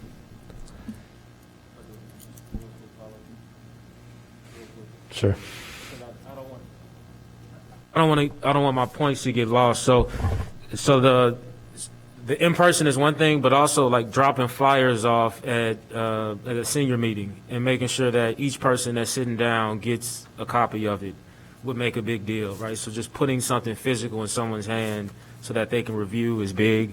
Postcarding, again, considering the COVID precautions in certain targeted areas would also be a good next step. And then also just want to reiterate, again, if we understand the importance of transparency in a central location for communication for public records, we should understand the importance of that when we're dealing with disputes with human beings who something as simple as, oh, I did not say that, could just, create unnecessary complications around solving these disputes. And so if we were to had a place where this could happen and require tenants in the city to communicate in this area, and then also encourage landlords to do it, even something as the issues with miscommunication would not happen. Because if a tenant calls me and says, no, the landlord said this and this didn't happen, they're talking about a phone call that happened, and now I'm going back and forth on whether or not the landlord actually said this. Did the tenant misunderstand it? Let's put that all in one place, the same way we do our next request system, the same exact way, because you're giving me the eyebrows, so I want to make sure I'm clear. Well, so for next request, the great thing about next request is that all parties have one central location where communication is taking place. So one person files the request, but then you have city staff and other responsive people that are all in one place communicating to one another. So then if the staff needs something from the requester, they just say, hey, can you get this document, right? And if the request is going to be denied for whatever reason, or somebody needs to change the request, all that is communicated in one place. We don't have that for tenant and landlord disputes. It's all in various different email chains through one-on-one conversations. Some of that information MTO has that we don't have access to at all. Some of it 311 has access to, but then they say the request is completed and we're going to follow this internally, and the tenant nor I can see it.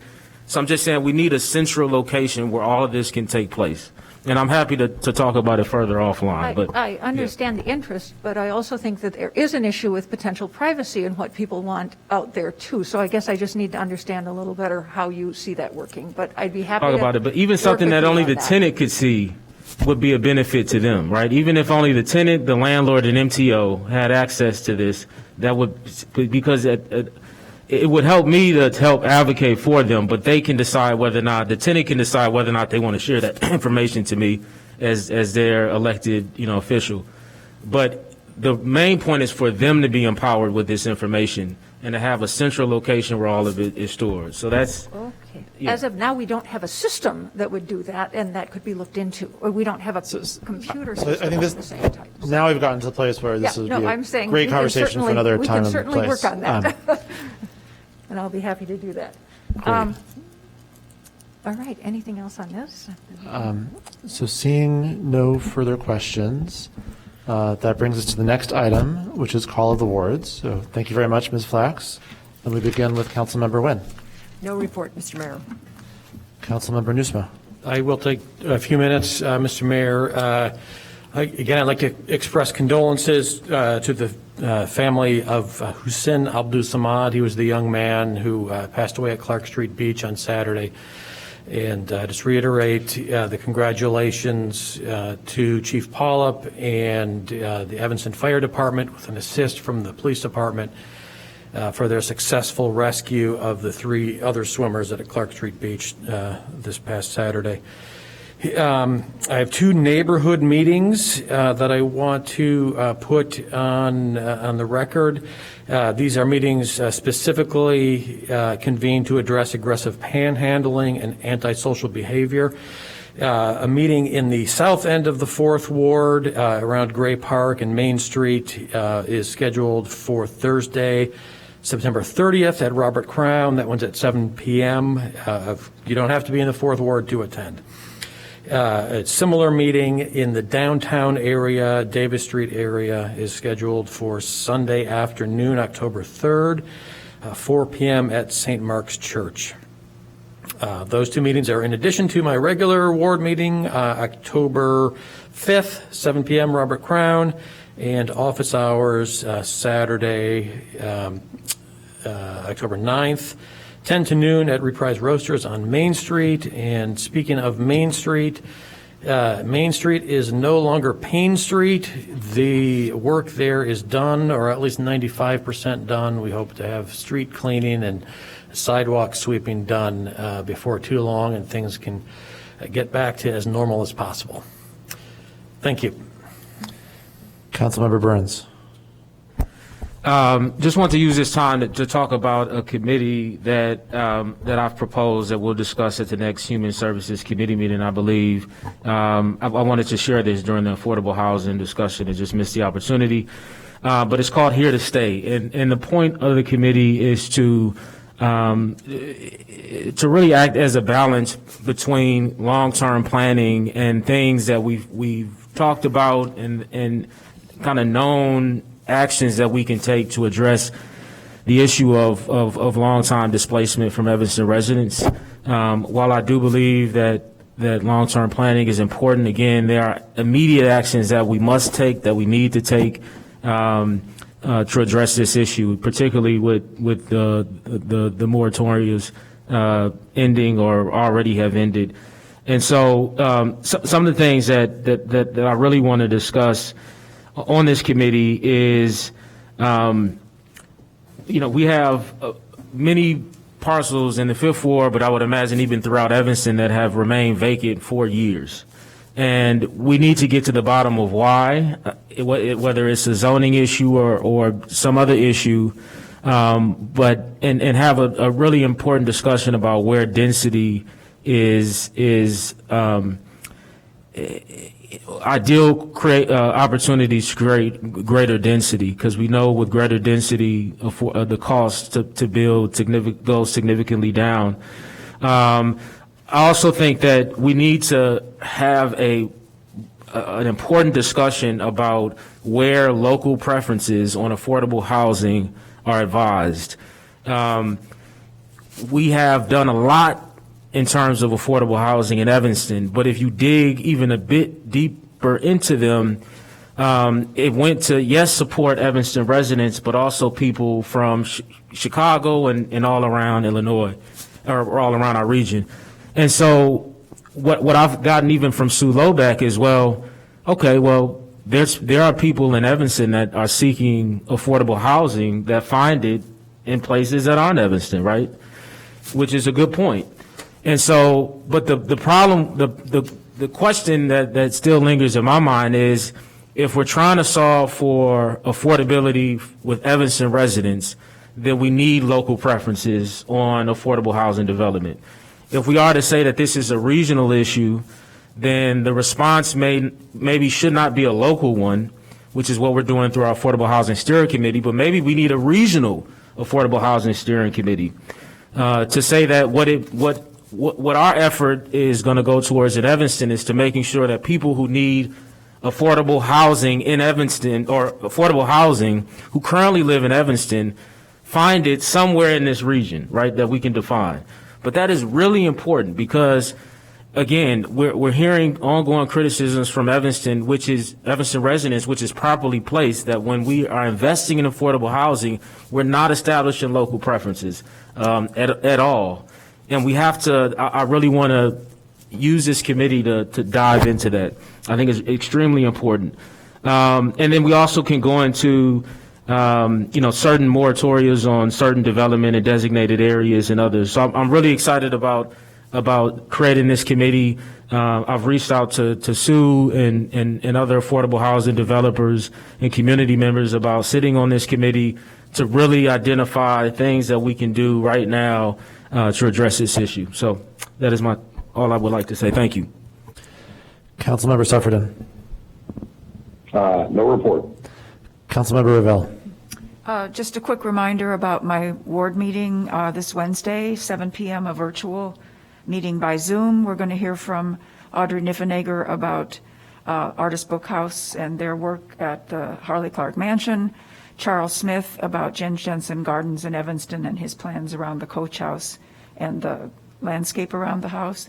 And then thirdly, we're going to have hear from Emily Okalau about a discussion with residents about our proposed tree preservation ordinance and get some input from residents about how that might affect them and what they think about the proposal. So, Councilmember Fleming. Two things. Ward meeting this Wednesday via Zoom at 7 o'clock. Sorry, it's been postponed a few times. We will have the Parks and Rec director there to talk about the proposal to put lights in at James Park. So please attend that.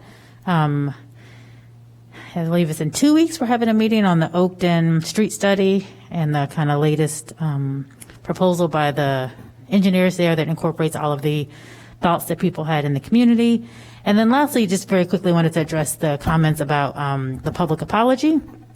I don't think there's anyone on this dais who doesn't, I don't want to say feel bad because that's probably not the best word to use, but are frustrated and have lots of concerns about what transpired at the beach, including what we didn't know, what we're finding out, what we're waiting to find out. I'm sure we all have lots of, emotions and personal feelings and everything else about that. That said, I will just tell you my personal opinion on apologies. I was just raised that apologies are meaningless unless they actually have some tangible action behind them.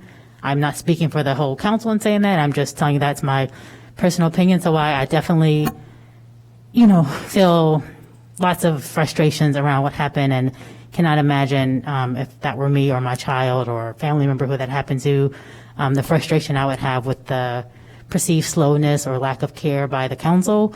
I would just say that, I take it very seriously. I imagine my peers take it very seriously. We're all waiting anxiously to see what the law firm does show up, and I will say that I am very disappointed by what I do know did not transpire to protect our staff. That said, I've worked here now for 5 years, and there are many staff in this building who have, voiced concerns about the way they've been treated when they brought forward different concerns that they've had in this building, and some have been very public and some have not been very public. And it has been a concern of mine for a long time that I've voiced publicly and privately to my peers, not necessarily these guys up here. So I definitely feel like these young people not only deserve an apology and to thank them for being brave and bold and coming forward, but they also deserve some tangible change in this building. And so while I definitely want to, communicate to them that I hear them and I think an apology is worthy, I personally want to make sure that we know what we need to know and fix all the things that we need to fix in this building so that it doesn't happen to anyone else. And so I don't want to, and I'll use just my own opinion, I don't want to put out an apology without letting you know exactly what I'm committing to doing to make sure this does not happen to someone else who's facing, sexual harassment, discrimination, or anything else in this building, because I take that charge to protect the staff in this building very seriously. So I do apologize that it comes off that, we don't care. We have not met the call to action. But what I am thinking of and what I'm focused on is trying to make sure that that experience does not happen to anyone else who works for the city of Evanston. Councilmember Kelly. I'd like to announce the first ward meeting this Thursday at 7 o'clock at the Noyes Cultural Arts Center, and we will be hearing from Housing Authority of Cook County officials about a proposed plan at the Walchurch building on Noyes Court, and also more informal conversations on Tuesday at 4 o'clock at the Graduate. So hope a lot of you can make it. Thank you. Councilmember Braithwaite.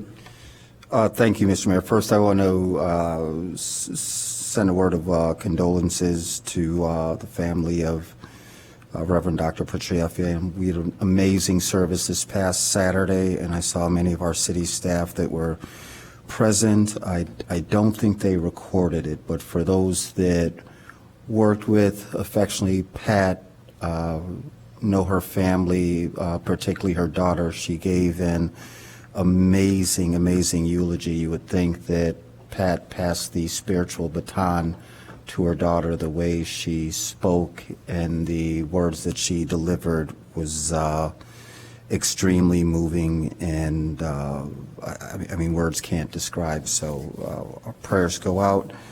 I also want to thank all the members of the Canal Park Neighbors and and our staff, particularly Kimberly Richardson, our Deputy City Manager, and Director Lawrence Hemingway, who were both present for the Harbert Payne presentation, where we talked about the history of I can't remember her first name, Harbert, because it was named after Emily. Thank you very much for providing that, as well as remember the life of Betty Payne. So thank you all the residents who were able to come out for that. And then lastly, as we shared several weeks ago, we did lose another pastor and former city staff member, Pastor Zali Webb, and his funeral is this Thursday, the same location at First Church of God, located on Simpson, and that's going to be at, I believe his visitation is, pardon me, this Wednesday. Visitation is at Springfield Baptist Church, all day, I believe, from 9 to 5, and then the service, the homegoing service, is going to be this Thursday with visitation starting at 10, and I believe the service is at 11 a.m. I want to put my words together just to describe the issue, the ongoing attacks from a few residents who are completely ignorant in terms of the work that we do to protect our kids. And I think I'm going to write it out, but it is something that I think that people should know, that many of us who have kids and our children have participated in the Summer Youth Employment Program should know how seriously we take it. And I'm offended by the foolish attacks that we're not doing something because it isn't a 30-minute sitcom that we can respond to. And I would also tell you, for those that are paying attention, that the safety of our kids expands beyond the lakefront, because we have young adults that work all over Evanston. And I think it's something that we all take seriously. I have had a few conversations with Audrey Thompson, very, very short conversations, because you may know that she does an online class with a lot of our teens that have been working remotely. And, you know, one of the things that I've had some discussions with our staff is, how do we do a citywide training for anyone who supervises our kids in the many locations that we have? So, Alderman Fleming, although I probably said it a little bit differently, I do share in that frustration that there are just a few members of the community that continue to attack and impose as if we're just sitting on our hands. So there's more to come, and I look forward to, after the investigation, that will be more comprehensive and thorough. But again, to anyone that just thinks we're sitting on our hands and not moving fast enough, I would ask for their patience as we're working through this as well. And I'll say it again, we have other kids that we also are responsible for outside of those at the lakefront. Thank you. Mayor, can I clarify one thing? I know it's out of order. So I'm not voicing frustration at people who are frustrated with us, because they have a right to be frustrated, and people don't know what we talk about when we're not on this dais. Fair enough. I simply wanted to address that the reason I personally have not scripted out a, written apology is, it's, not because I don't think people deserve an apology, but I think an apology needs to come with some tangible change. And so I'm not frustrated with people who are frustrated with, that's part of my job. Yes, I understood, I think, by all. Thank you. And with that, I'll recognize Councilmember Nusma for a motion. Pursuant to 5 Illinois compiled statutes 120/2A, I move that the City Council convene into executive session to discuss agenda items regarding litigation and establishment of reserves for settlement. This agenda item is a permitted subject to be considered in executive session and is an enumerated exception under the Open Meetings Act. The exceptions being 5 ILCS 120/2A, C11, and C12. Councilmember Nusman moves that we resolve into executive session. Councilmember Nguyen seconds. Is there any discussion? Seeing none, would the clerk please call the roll? Councilmember Nguyen? Aye. Councilmember Nusma? Aye. Councilmember Burns? Aye. Councilmember Revell? Aye.